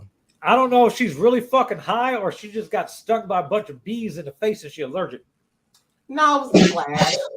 Damn, that's fucked up. Her head do kind of look like a grape though, don't it? What's her name? Her head looked like an onion. Dominique Williams. This is fraud. 38. And why did she get? Why does she? This is fraud. Or at least she beating kids. The earrings. Mm-hmm. Yeah, She why rolling her eyes at the bitch who took the took the picture. She's like, I'm getting out. She got a DUI. Simple. She definitely her whole face looks swell. She needs to lower down her sugar intake or her salt intake. OWI. I'm definitely onion head lady. Definitely OWI. No, she's like a Ninja Turtle. Look at her outfit. Look at her outfit. Mm-hmm. She is a teacher or a daycare worker, and she did something to somebody's child. Ooh. You know her head looked like before Beetlejuice shrinks it, or before that little person in Beetlejuice shrinks it. That's what her head looked like. But her face looks like a fingerprint. But them eyebrows is arched, sis. That's why I say like she okay. She went to Gina's before she got arrested. She got arrested. Toes probably done too. What you think? She went to jail to get snatched. Yeah, she is kind of giving me lesbian vibes too, though. I ain't gonna lie. Just because she has dreads? Oh, she definitely no. Yeah, she definitely. No, that's just part of the look. She a whole life bull dagger. Right. Right. Be the man. What you thinking over there, Bionca? Yeah, like I said, I think she is a teacher or a daycare worker, possibly got into it with a parent, or she spanked the child when she didn't have to. So probably domestic. Okay, Scurlock. She drunk, DUI. Wrong. OWI. Yeah, I got to go with the same thing because she can't even see. She probably crashed into something. Looked like she was eating some Bobby Backwoods. Yeah. Let's see what Dominique picked up for. OWI in Cherville. She's over drinking. You see what she got on that black?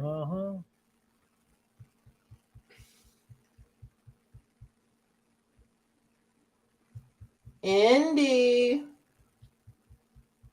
Too small. Funny as hell. Oh, you go back down one more. Yeah, there you go. Indy. There you go, Indy. She looked like she was human trafficked here from an Eastern European country and got caught shoplifting from Aldi's.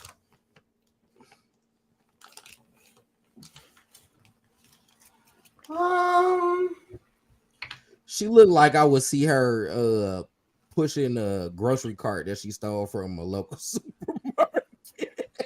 She stole Save More's grocery cart. Pushing that. And then she never returns them back to the store. She looked like a person that tried to steal all the quarters out the cart.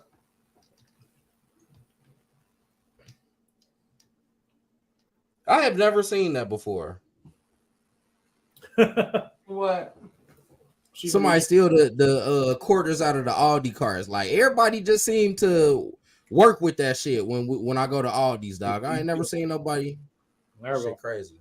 Oh, when they did that stuff, what's her name? She like a Kirsten or some shit like that. Brianna. Brianna. She must have been born in the 90s. How old is she? She's 29 years old. Yeah. She definitely looked like she from Eastern Europe, though. She looked like she know where to get the good drugs. She looks Mexican to me. Really? Yeah. This is drugs all the way. Maybe a little in there, Bionca. I think it's drug related.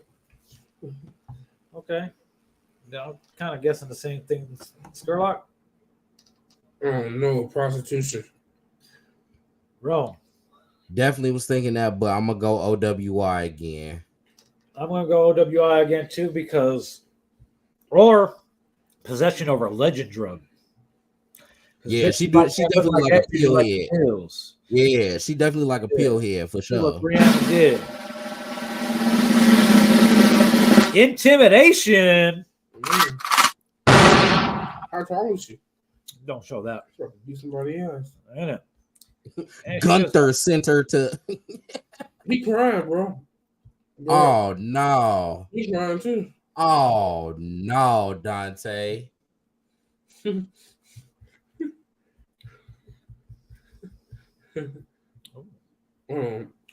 hold on. Go back up to the okay. Yeah. What's her name? Okay, sis. Tajane. Yeah, I guess. Miles. Okay. Tajane. Her age is 20 from Gary. That's an old looking 20. Damn, John. Fighting. Nah, but you could tell she 20. The little baby edge on the side, the little baby edge swoop. That's definitely some 20-year-old shit. This might be. She was fighting. She beat somebody's ass. She like, yeah, I'm supposed to be here. Yeah, maybe.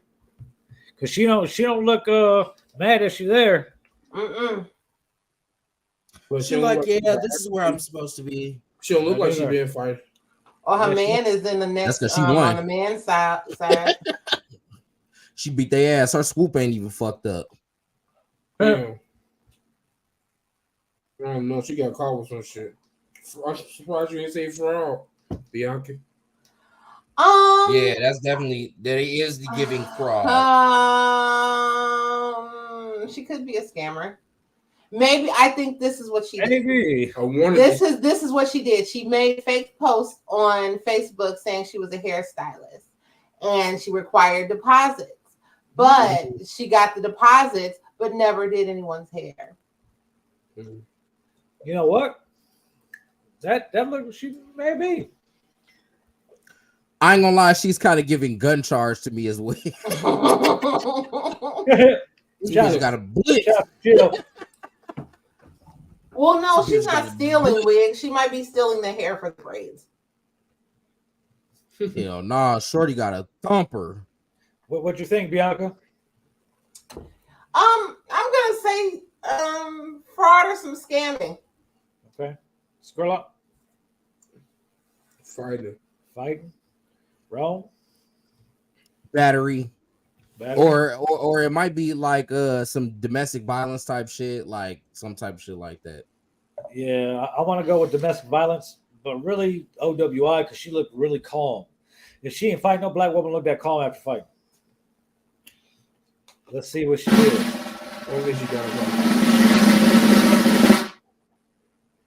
Property theft or property shoplifting, somewhere between $750 and $50,000. I know she took something. She took something. Damn, Tajane. Damn. You ain't quite old enough though. You only 20. I could do it 21, but you like the father. Wow. Yeah. It look like my teacher. Go back. Wait. Go back to that white lady. What was her name? Her? Colleen Bessler? Oh no, that's not her. Aww. Let's see. No funny looking people. Oh man, this guy. Look at bro. Look at Kyle. Kyle look like a struggling magician. That's what he look like, man. The shirt he got on probably came from jail when he was in there last time. Kyle looked like he'd been through this before. That's for sure.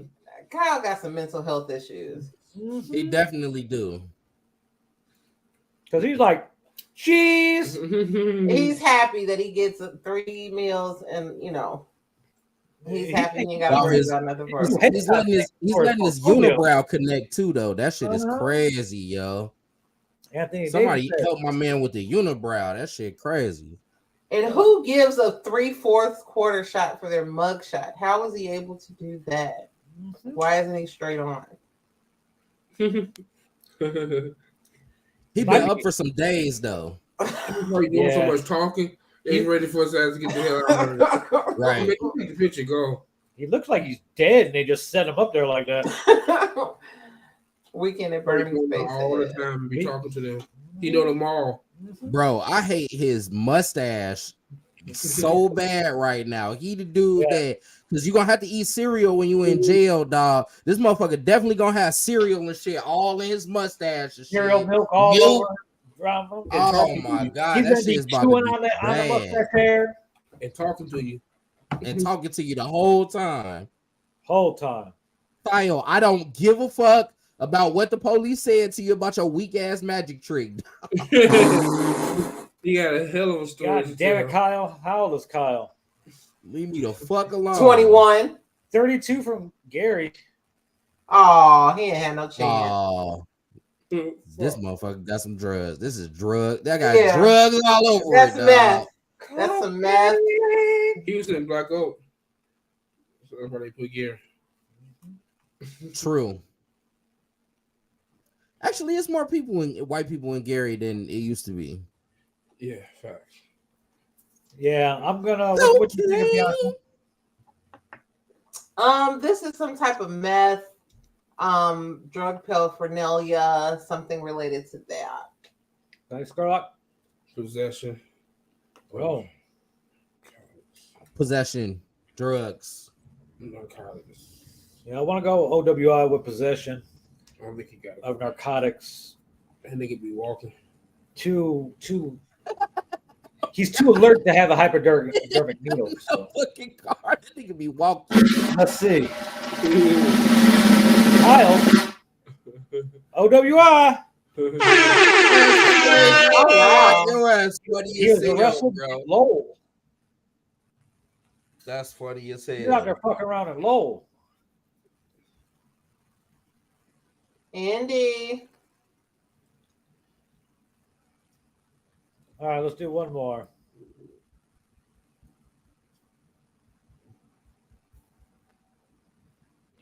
Eddie Jones. Failing to register as a sex offender. Fatality. Boy, oh motherfucking men in blackface ass boy. This Bro. motherfucker- Oh, alien head ass boy. Really got the Oh, alien head. He's stealing copper out of Gary schools. He looked like right. he should be in Baker, California selling beef jerky. That nigga like he could barbecue with that beer. Good as hell too. And this motherfucker flipped the ribs just on time, boy. Oh, God. White tooth socks Barbecue and ass all. boy. He'll barbecue for you. Just get him some beer. In it. He'll do That anything. nigga definitely fix on cars and shit too, though. He Yeah. can Oh, yeah. turn on your NIPSCO. Yeah. Hell Oh, yeah. yeah, on That God. nigga- And your water. He owns a ladder. That nigga got the motherfucking like- street water key. How you get this, dog? Man, don't worry about it, man. I know somebody here working the motherfucking company and shit, man. I got one though. That nigga got watermelons for sale. Watermelons for sale. Hey, he got a truck that got the little wood panels on the side instead of like the metal and shit. Yeah. That shit crazy, boy.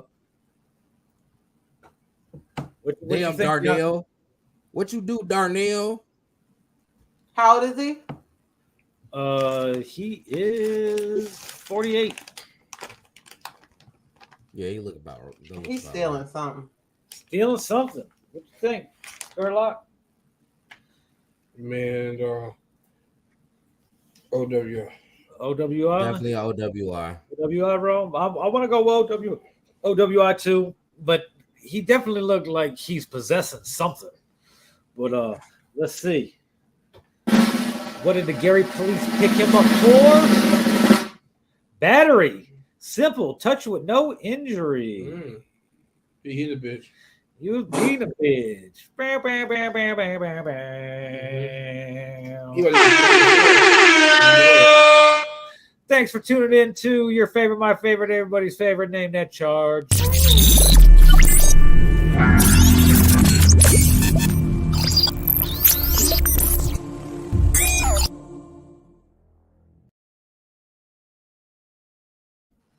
And now it comes to the point of the show where we tell you some other shit.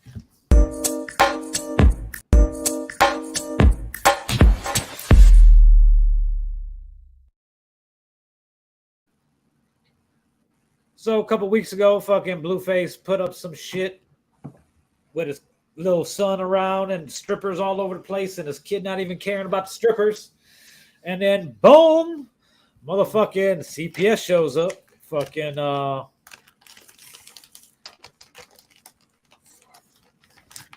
Of course, TMZ was on that shit real quick. Like, hey, guess what? Oh, do they have somebody dedicated specifically to Blueface's page? Probably. I That mean, motherfucker now stay on TMZ mode in a little bit, boy. it's I'm actually surprised it's taken so long for CPS to show up because this happened like 2 weeks ago, 3 weeks ago, maybe. So, or maybe now is when we're hearing about them showing up, or whatever the case may be. Child services called over video with strippers and his son. A Blueface video showing his young son hanging around exotic dancers at home are getting a lot of attention, including from cops and the Department of Children and Family Services. Law enforcement tells TMZ sheriff deputies have been called to the rapper's Los Angeles area home a whopping 9 times since May, with the most serious call for a DCFS investigation into Blueface bringing strippers around his kids. And his baby mama that looks like Stewie with a BBL. After Blueface posted some footage of him asking his son if he was gay, while women stripped in a nearby room, we're told DCFS got wind of the video and launched an investigation, which led to sheriff deputies being called to the house. Blueface still has a son, and it sounds like the DCFS investigation hasn't moved forward, in part because no one answered the door or picked up the phone when they arrived. So they tell us that the house include the other house calls included noise complaints, barking dogs, shit like that. I guess they frequent Blueface's place a lot, but the stripper videos with his son are the most concerning. I just have one question. What? So this is wrong.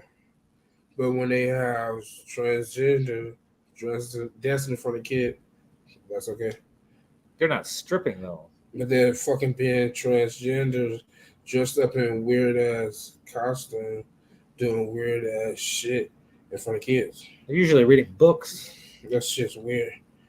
not totally different than having a naked girl in front of you next to you. Was all of this, I think, maybe Blueface with his son being just like on social media and stuff like that, or making this video? Did this have anything in relation to do with that girl having his baby? No. She didn't want that girl. This was before that. Oh, okay. Okay. Yeah, she had the baby this week. Okay. I was thinking like, oh, he's getting, she getting so much shine because she had that baby. Was either in the stripper video was probably sometime in late July or early August. Okay. Yeah, it wasn't anything new. Okay. So, but of course, the comment section of the videos were going crazy when it was happening. So, bro was tripping over that shit though. But I don't know if DCFS needed to get involved though. That shit was a little crazy, man. At least from what I seen on the video, like he was saying, some little wild shit, but it seemed like it was just for attention on the live and shit. Ain't really seemed like he got the attention. children was really in danger or no shit like that. It wasn't nothing like that. He a weird motherfucker anyway. Shit. to say the least. Yeah, definitely.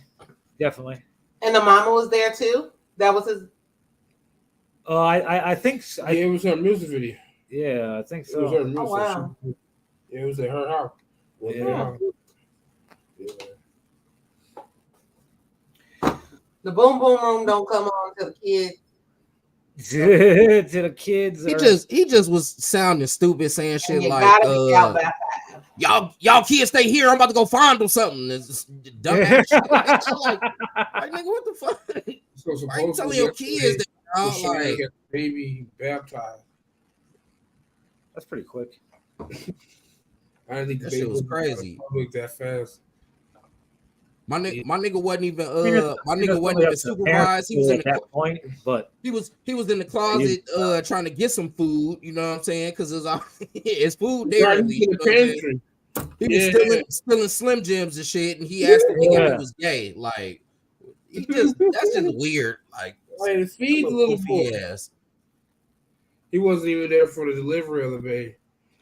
I heard there's a two-way story to that. She told me that he could have come a month ago. You talking about his BM, or you talking about Krishan? Yeah, Krishan. She claimed that he didn't come, but he was at a club. But it's also her on Instagram saying that he's not allowed to be there. So Yeah, whatever. That nigga weird.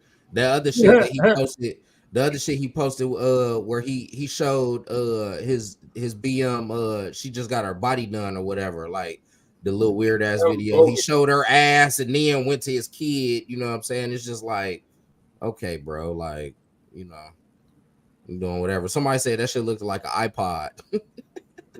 Oh shit. So her BBL looking like an iPod. That's crazy.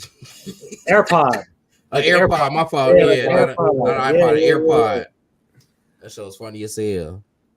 All right, before we get into 5 random questions or something I dropped in a group chat that would have probably sparked a little bit of conversation, but every time we get going good on something in a group chat, it loses its steam by time we get to broadcast day, and then we're like, we already talked about that type shit. And if we do talk about it, we're not as passionate about whatever we're talking about or playing our side with it. So Double XL had tweeted a list of what was the best debut album in hip hop history, and it created all types of fucking back and forth in their comments. Their comments were going on crazy style for like 4 or 5 days after it. So, but here's the list that they gave. The best debut album out of these options. I kind of want to expand it to whatever whichever one of us, what we thought were the best ever debut, because some of us, well, me being an older person, it was I would experience an older album first before any of you guys, or if any of you guys even listen to it. But for the sake of time, we'll go with this list, which is, this is out of these, because there's some other debut albums that I feel like probably should have been on this list. I'm partial to, because there are no groups on this or particular no women. app. Yeah, or no women. But this is a pretty good list though. Yeah, we have Get Rich or Die Trying by 50 Cent, College Dropout by Kanye West, Illmatic by Nas, Man on the Moon by Kid Cudi, Thank Me Later by Drake, Reasonable Doubt by Jay-Z, The Chronic by Dr. Dre, and Doggy Style by Snoop. The only one that I really got a problem with is Thank Me Later, because So Far Gone was released as an album. Nah, that wasn't how I remembered that. Yes, it was released on a major, like he released it as a mixtape, but then it was released through Universal. But that's because the shit kind of went out of their damn control. Yeah. So the mixtape was popping so hard that they was like, okay, let's master it and put it out. Yeah. Thank Me Later is still considered Drake's debut though. Yeah. So honestly, I would say that's never been considered like even like a I don't know if that ever rose to like a great debut album. Yeah, because it was actually like we had become so familiar with So Far Gone. I think like, the debut that it was like just had to have Drake on here. Yeah, Man on the Moon by Kid Cudi, while a dope album, I don't know if it rises to any of these others as far as the standard. Yeah. Great first album, but that was the one I was like, oh, Man on the Moon. That was a dope album by Kid Cudi though, but that might have been a little double XL bias. I don't know. Maybe. Anything else? Good Kid, Mad City is not on this list. What I want to say, Miseducation of Lauryn Hill is not on here. The Miseducation of Lauryn Hill is not on here. But that's not a rap album. If you're asking me for my opinion, okay, just based off this list, first of all, The College Dropout, one of the best rollout albums as far as just promotion and the rollout presence of the album itself, how he did it creatively. But nothing can top down. Motherfucker performed this album in 4 stadiums before he finally released the album. Yeah, but we talking about debuts though, bro. Yeah, talking about debuts. How's Donda a debut? That wasn't a debut album. His debut album is It's a debut gospel album, isn't it?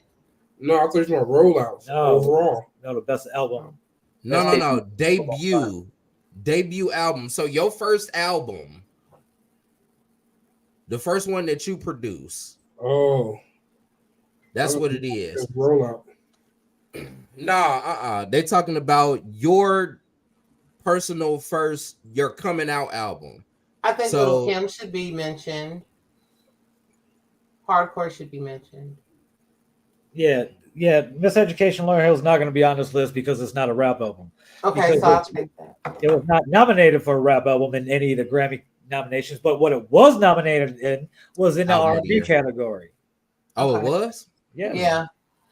So I think Lil Kim's Hardcore is a good debut for women, because I think that changed the focus, or what we see now in female rap.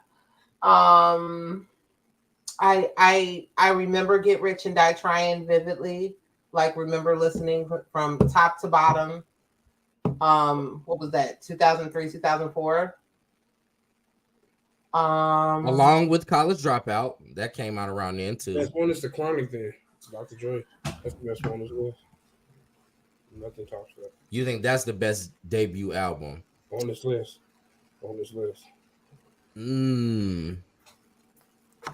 That's kind of where I'm leaning also, and you got to think, just that album right there births 2 other albums on this fucking list.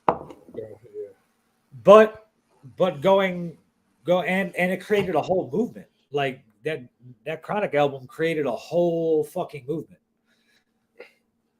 A whole movement.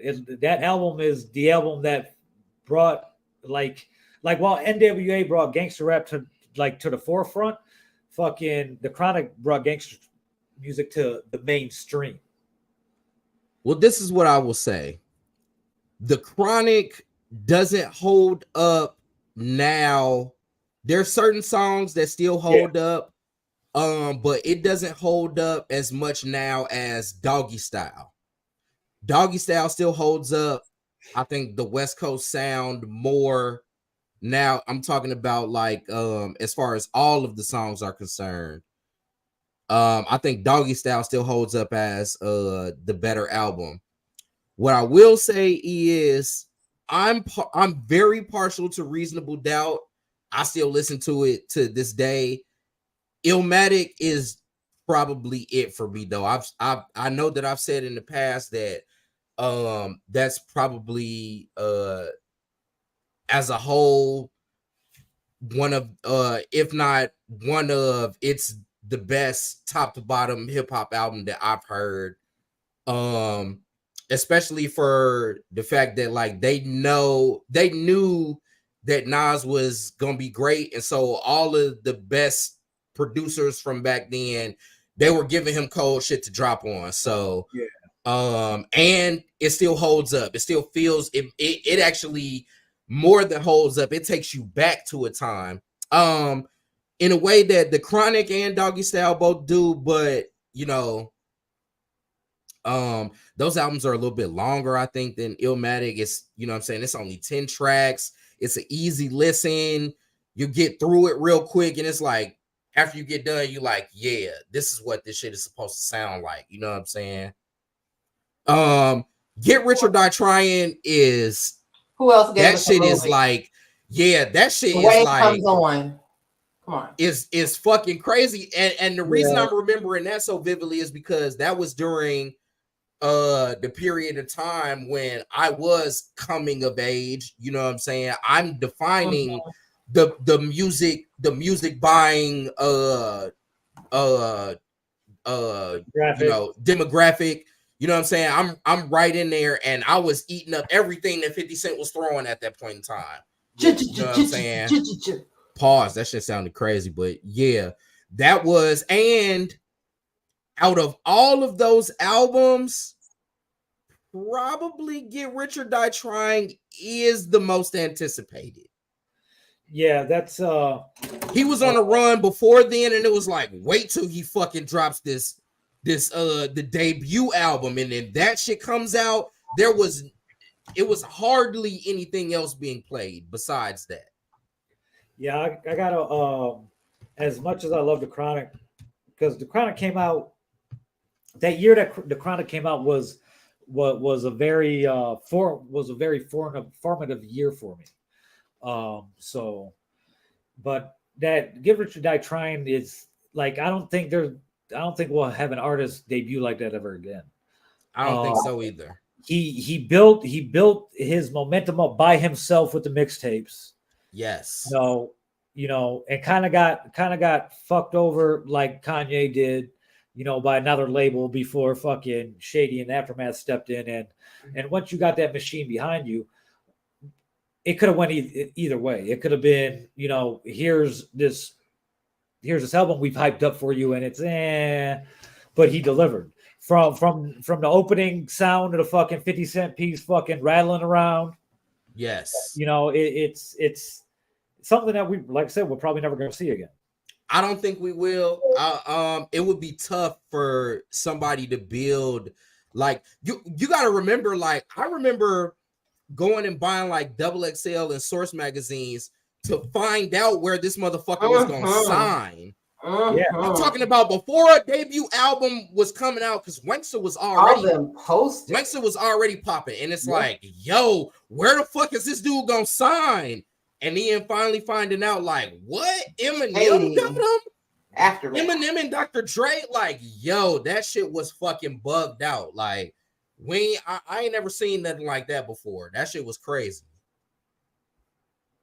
Yeah, I mean, each one of those albums that were a part of my life, like I'm not a big Kid Cudi fan, so I don't really care.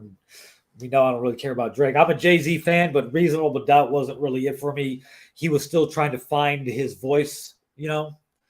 Oh no, what are you talking about, Bill? That shit is fucking epic, but and the College Dropout is one of my favorites too. Like, yeah, that's definitely dope. That Drake, like Get Rich or Die Trying, the College Dropout, fucking the Chronic and Doggy Style are all in like my top 12 right albums of all time. Hey, so. they got a longer list. A what? They have a longer list. Oh, do they? Yeah. Okay. It's longer than this. Okay.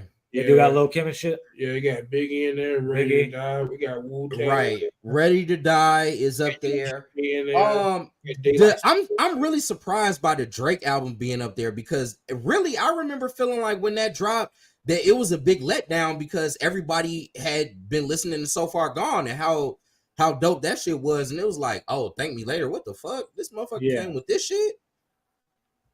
Oh yeah. Yeah, there was we can add Pink Friday on here. Pink Friday is a good one. Also surprised that they didn't have Cardi on the list. Nah. Yeah, that won the Grammy as a debut. Yeah, because that was a very good debut album. It was very good. Okay. It was very good. But the way I look at it is I'm looking at these projects and how they advance the culture. Right.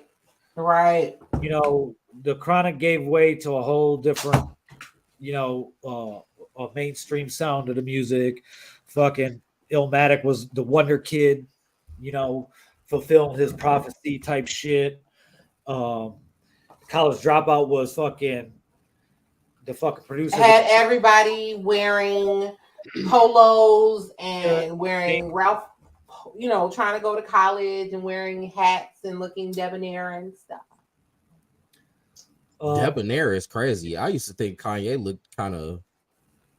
While we're on this hip hop thing, shout out to the Beastie Boys. This past weekend, they renamed a street Beastie Boys, or the intersection where they're always at. The intersection where the picture of the Paul's Boutique album cover was taken has been. It's like Beastie Boys Square, Beastie Boys Way, or something like that. The two remaining members were out there. If you guys haven't watched that Beastie Boys documentary, watch it. It's pretty fucking good. What is it on? It's Apple. Is it Apple? What was it? Hulu? Might have been Apple TV. Might have been Apple TV. You don't think it was Hulu? Might have been Hulu. I don't have Hulu. Yeah, he don't have Hulu. Google it. Oh, okay. It might be on. Okay. He did not steal Lupe's whole swag. Who's Tripping, bro. Who said that? Kanye, Lupe. That's another good one too, though. Food and liquor is my shit. Now man. I will put that on there. I will put that on there. Crazy. That was a crazy ass time in hip hop too, though, man. Like, Yeah, what the fuck? That's two different styles. And it wasn't what we were expecting when fucking when Lupe came out from what we experienced as Chicago rappers as a whole. Mm-hmm. Very true. So Nobody Hov was in retired at that Chicago. point in time, and for him to be like, "Yeah, I'm gonna executive produce this kid's album," was like, "Yo, what?" Yes. Mm-hmm. Yes, he wasn't even signed to him or anything. He wasn't signed to him at all. He's just like, "This shit is hard." Shout out to First and Pause. 15th. That was a big thing. Bro, Kanye came out before Lupe did. Yep. Kanye and Lupe don't dress. No, Lupe was dressed like a skateboarder. Kanye didn't. He dressed like a preppy fucking. Kanye Well, actually, when Lupe came around, that was second album. Why That do was you late guys let registration. indie bog you down in that bullshit, man? Jesus Christ, just let him talk, guys. Fuck. Shout out to everybody Lupe said. Golly. I had your song all queued up and shit. What the fuck, Indy? I would love you tonight. I would love to hear that. But yeah, that about wraps up what we're gonna get into tonight, and that leaves Miss Bionca Tate up to bat I'm ready. with what she does best. 5 random questions.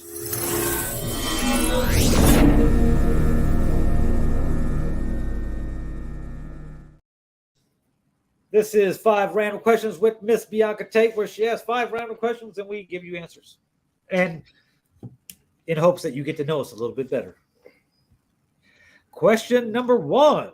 Question number 1. So the other day, I'm having a conversation with someone, and they're basically expressing their dissatisfaction with their child's sexuality.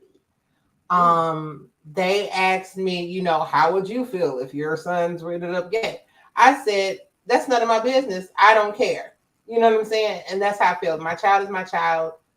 You know what I'm saying? Hopefully we do the safe, whatever. But my question is, do you still love your child the same if they were to come out to you as a homosexual or pansexual or whatever they have going on these days? Yeah, it's not gonna make me like my child any less. I hope at that point I hope that I'd raise my child to have thick enough skin to endure the shit that I would talk, like my sarcastic shit. Mm-hmm. Depending if it was a boy or girl. But I What's the definitely question again? Was your child's sexuality mean anything? Would that change your love for them? Would you change the way you act to them because of their sexuality choice? I think that aside from whatever assumptions that you make with them growing up, that it probably should change a little bit.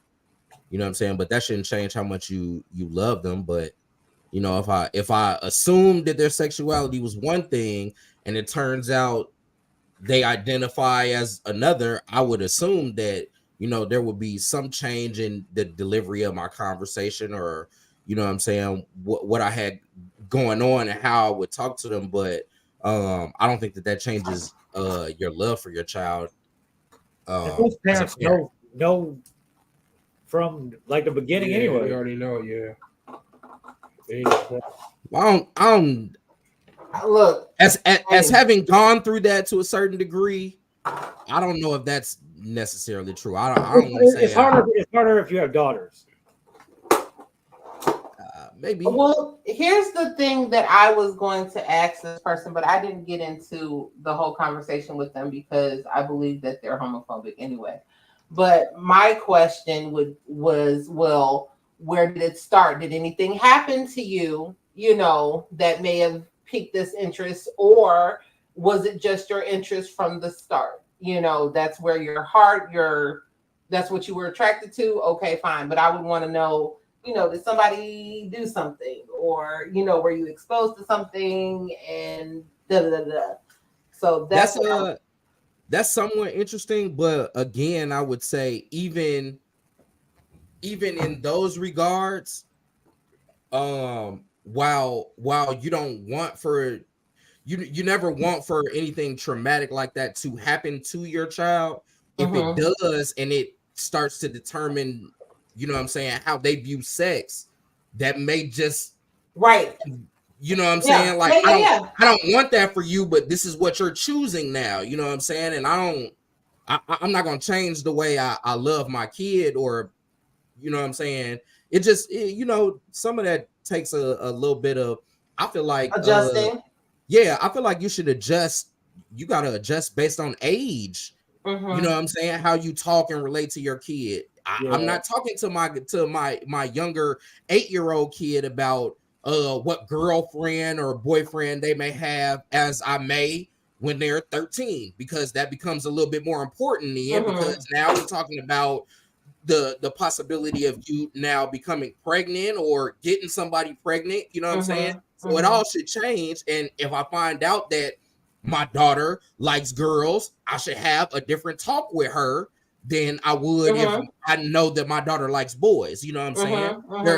It has to be different. You know what I'm saying? So, but that don't make me love my kid any less or more. You know what I'm saying? You shouldn't be a parent. What does that mean? Oh, is this a follow-up? Jesus Christ, why the fuck did I? Didn't he bait you in? Didn't he reel you in? What's question number 2? Does, man, every fucking time. Damn. Oh, he's killing people, or he's telling people to commit suicide. Sideways. What kind of suicide, Indy? Should it be like a ritual Asian death? Fall on the sword. So what's on to question number 2? Question 2. Or was question that number no? Question number 2. Does your opinion change on your child wanting to date interracially? No.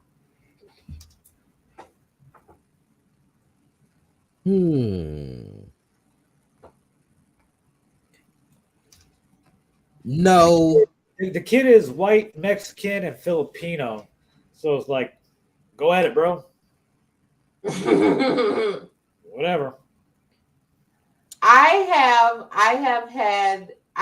apprehensive only because I'm apprehensive of the reaction of the other parents. You know what I'm saying? And how accepting they would be with the situation. I gotta ask you, if it was like my daughter dating a white dude, I wouldn't approve of it. But if it was my son fucking a white bitch, I approve of it.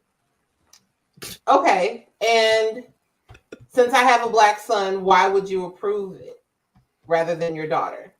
Go fuck that little slut ass white bitch. The man has, degrade her ass. It don't bother me. But I'm not gonna allow a white man to come fuck my black daughter and degrade her. You see fucking as degrading? I mean, it can get there. And some people get off of it, but that's not what we're talking about here. That's the question. But like I'm worried about, like, the reaction of the other person, or I wouldn't want like the girl to cry wolf or something, and then a situation just because they are black turns into a bigger and bigger situation. Yeah. Okay, so I am going to say it doesn't really like push my either way, a son or a daughter. It don't really push me a certain way, but I am going to ask the questions of why. Why do you feel like you should, or this is the person for you, or you know what I'm saying? I'm definitely gonna ask why. I just have as far as Black people are concerned, I just feel like we should be together with each other. That is what's best for us. That's what I believe. Now, people who see outside of that, you know what I'm saying? More power to you, because love is love, and whoever you find to love and make a life with, you know what I'm saying? Do your best, you know what I'm saying? Whoever you find. Yeah. But for Black people, I feel like we should be building ourselves up. That's just a personal feeling. All right, Healy.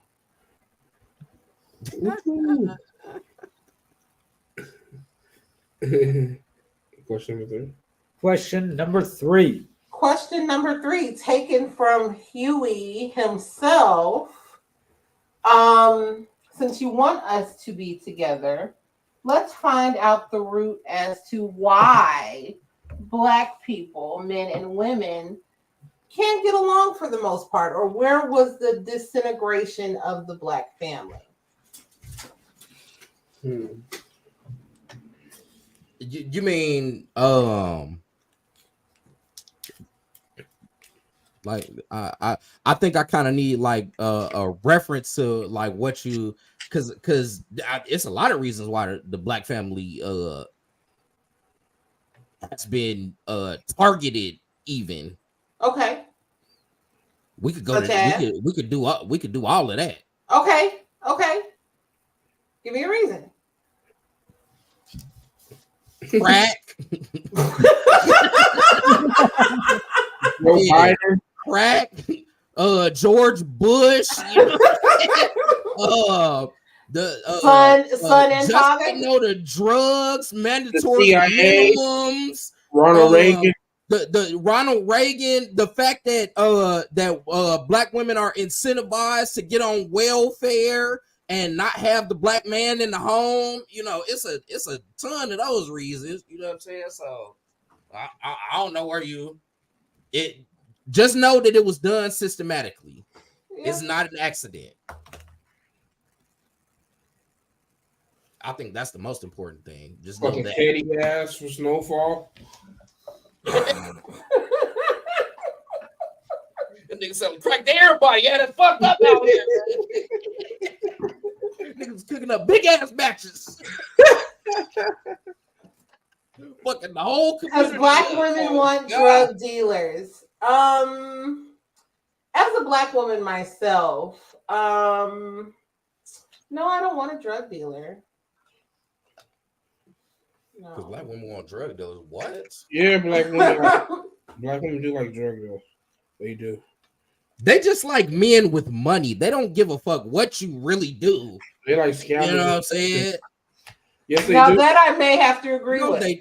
No, they don't. Because they like NBA players and shit too. NBA players ain't drug dealers. Them niggas just got bread. Them rappers. I like mill workers or warehouse workers. Right, mill work. They like that shit too. 401ks and pensions and insurance benefits and good insurance.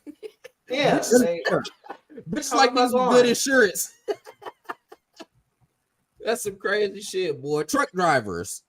No, we don't like truck drivers. Y'all do like truck drivers. Shut your lying ass up. They're hoes. Y'all like hoes too. What the fuck you talking about? Agreed. The motherfucking truck drivers niggas come home with that number bread one hoes after being gone for 6 weeks. Fucking somebody else. That shit, y'all be fucking somebody else. The shit out of some dick. Somebody else. But when he come home, y'all suck his dick real good. No. You have to be a truck driver that's home. If you were sucking his dick real good, you wouldn't have to worry about him getting his dick sucked while he on the road. But with the type of attitude that you presented us to right now, he gonna get his dick sucked every time he leave you. Note to self: suck more dick. Talking about the slobber and bobber on your mother. Yeah. Question number 4. Question number 4. Have you all men What? Speaking of head, have you ever gotten your penis sucked on from the back? Yeah, I ain't never had no business before. Ever. I'm trying to see what that be like. Had my dick sucked from the back, from the front. I've had a blumpkin while I was on the toilet. Yeah. Hey, speaking I of had one of them before. Today, happy birthday. Wow. I had one of them before. Hey, we were out at the bar. Actually, it was probably a show. We were at a show somewhere. Some rap show ended. We get back to the crib. I'm fucking drunk. She drunk. I'm on the toilet fucking smoking a blunt. Fucking minding my own business on my phone. And here she comes like, hey. Bust in the bathroom. I want to suck your dick. I'm like, who am I to say no? Definitely had that before. Bust in the bathroom. Mm-hmm. Like, I'm ready to suck your dick now. Okay. Note to self. What do you say to that? What do you say to that? Spontaneous dick sucking. Yeah, you don't say no. Yes, please. Yeah, I ain't never had my dick sucked from the back though. A couple of them offered, but it just ain't never happened. So what did they say? Like, get on your knees? And you were like, nah. Nah, that wasn't. It just they said they was gonna do. I'll suck your dick from the back. I'm like, oh, okay. And then once we got to doing it, that part didn't happen. You know what I'm saying? We didn't make it that far. You know what I'm saying? She got tired, whatever. I nutted, or whatever happened. I don't know, but that shit ain't never happened. So yeah, is that what she say, Via? She said, get on your knees. No, it just happened. It's how she suck it from the back though. That shit crazy. Like it's not like you got to do like the splits and then like standing up. Not the splits, but like I was just kind of. It came about as she was just moving around because I was kind of fucking her in her face. Oh, that must have been nice. Yeah, but how she get all the way to the back though? That shit is crazy. Because she was laying down and I was. No, explain this. Yeah. I need some logistics. I got some gummy bears. Help me with the logistics. Here are the gummy bears, right? She laying down, and I'm fucking in her face. Oh, so she slid down. You was falling off the bed?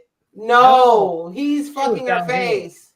Yeah. So she slid under and then just kept sucking. Yeah. She flipped over and started sucking.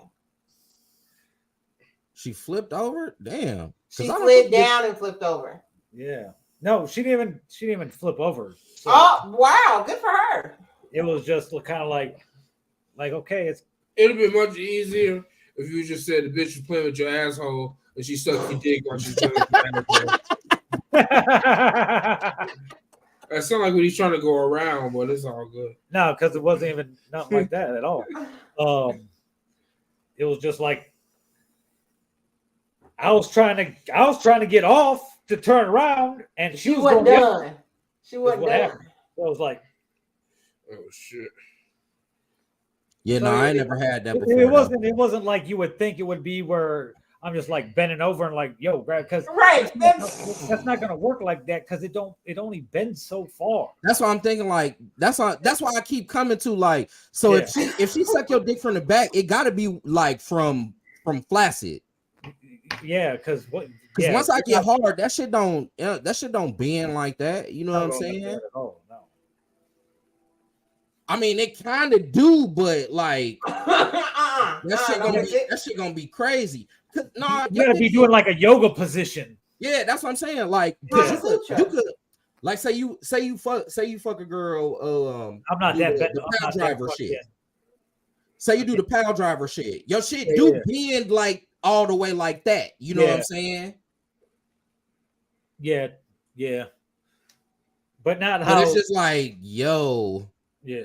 how you suck my dick like that? That shit is crazy. I want to see. Technically, she was behind me, so, but not like that shit crazy. I ain't never did that. I did the face fucking off the bed though. That shit was lit, boy. That was a good time. Question number 5. Question number 5. We had this question topic before we started the show. Have you sent a finishing clip to a girl or woman? No. Fuck. What the fuck? Yes, definitely. She was my girlfriend at the time. That is crazy. Why wasn't y'all around each other so that you could? I wasn't. I remember now. I remember now. A lot. Yeah, I remember now. Never mind. I was out of town. Every morning, our schedules were different. So she liked to wake up with one, and then she would. When I woke up, I had one from her. That's good. That shit is not good. That shit is weird. Bitch, don't ask me for no fucking nut video. Don't ask me for that shit. I am not. What am I? Am I fucking Steven Spielberg? Like, what the fuck? I got a motherfucking prop up a camera and shit, and then I had the other phone doing some other shit. Nah, you ain't gotta do none of that. One phone, one hand. Nigga. How many hands? I ain't no OnlyFans nigga. Nah, I'm not an OnlyFans nigga. You can hit me on the Cash App. You know what I'm saying? Then you may be able to get some content. But other than that, bitch, nah. You better settle for these cock shots. Those are easy. Those are easy. So you're lazy. Yeah, kind of. Yeah, kind of. We could go with that.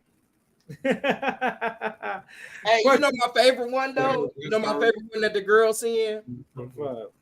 The one with the dildo with the sticky end on it. And then they be like riding that bitch or slamming that bitch up against the wall or something. That shit be lit, nigga. I ain't even gonna lie to you, cuz. It's lit. It's lit. It's lit. All right, that was 5 random motherfucking questions with Miss Bionca Tate.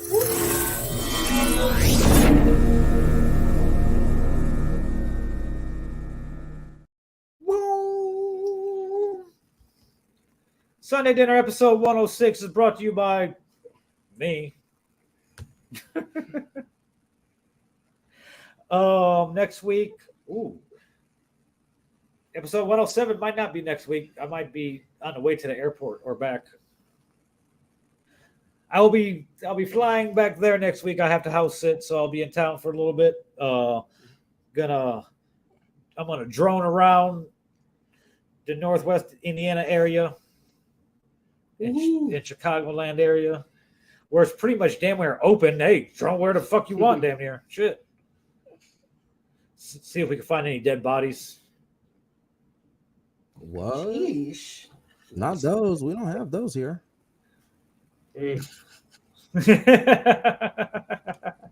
Abundant. There's abundance of them. I was droning earlier and fucking.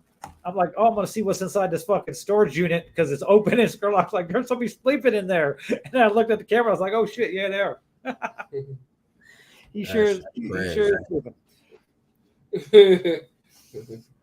But we're gonna try something new. What we're gonna be doing is I'm gonna be setting up the show on Mondays. Usually I set up the show about 3 hours before we go live, but I'm gonna start setting up the shows on Mondays. And a lot of the stuff that we drop in the group chat, like links or articles and shit, we'll be dropping on the Sunday Dinner page to make it more interactive and stuff like that. So look out for that as we invite our regular viewers and shit like that. And then in a couple weeks, this was 106, 110's coming up soon. As we march right along, getting back into our consistency. I'm gonna be taking shots on 110. Yes, 110. 110 will be when? Let's see if that would be. Should be 3 October-ish. weeks. No. Yeah, it'll be October. Yeah, definitely be Okay. October. But yeah, we'll keep you guys informed. Until next time, do your fucking dishes. Be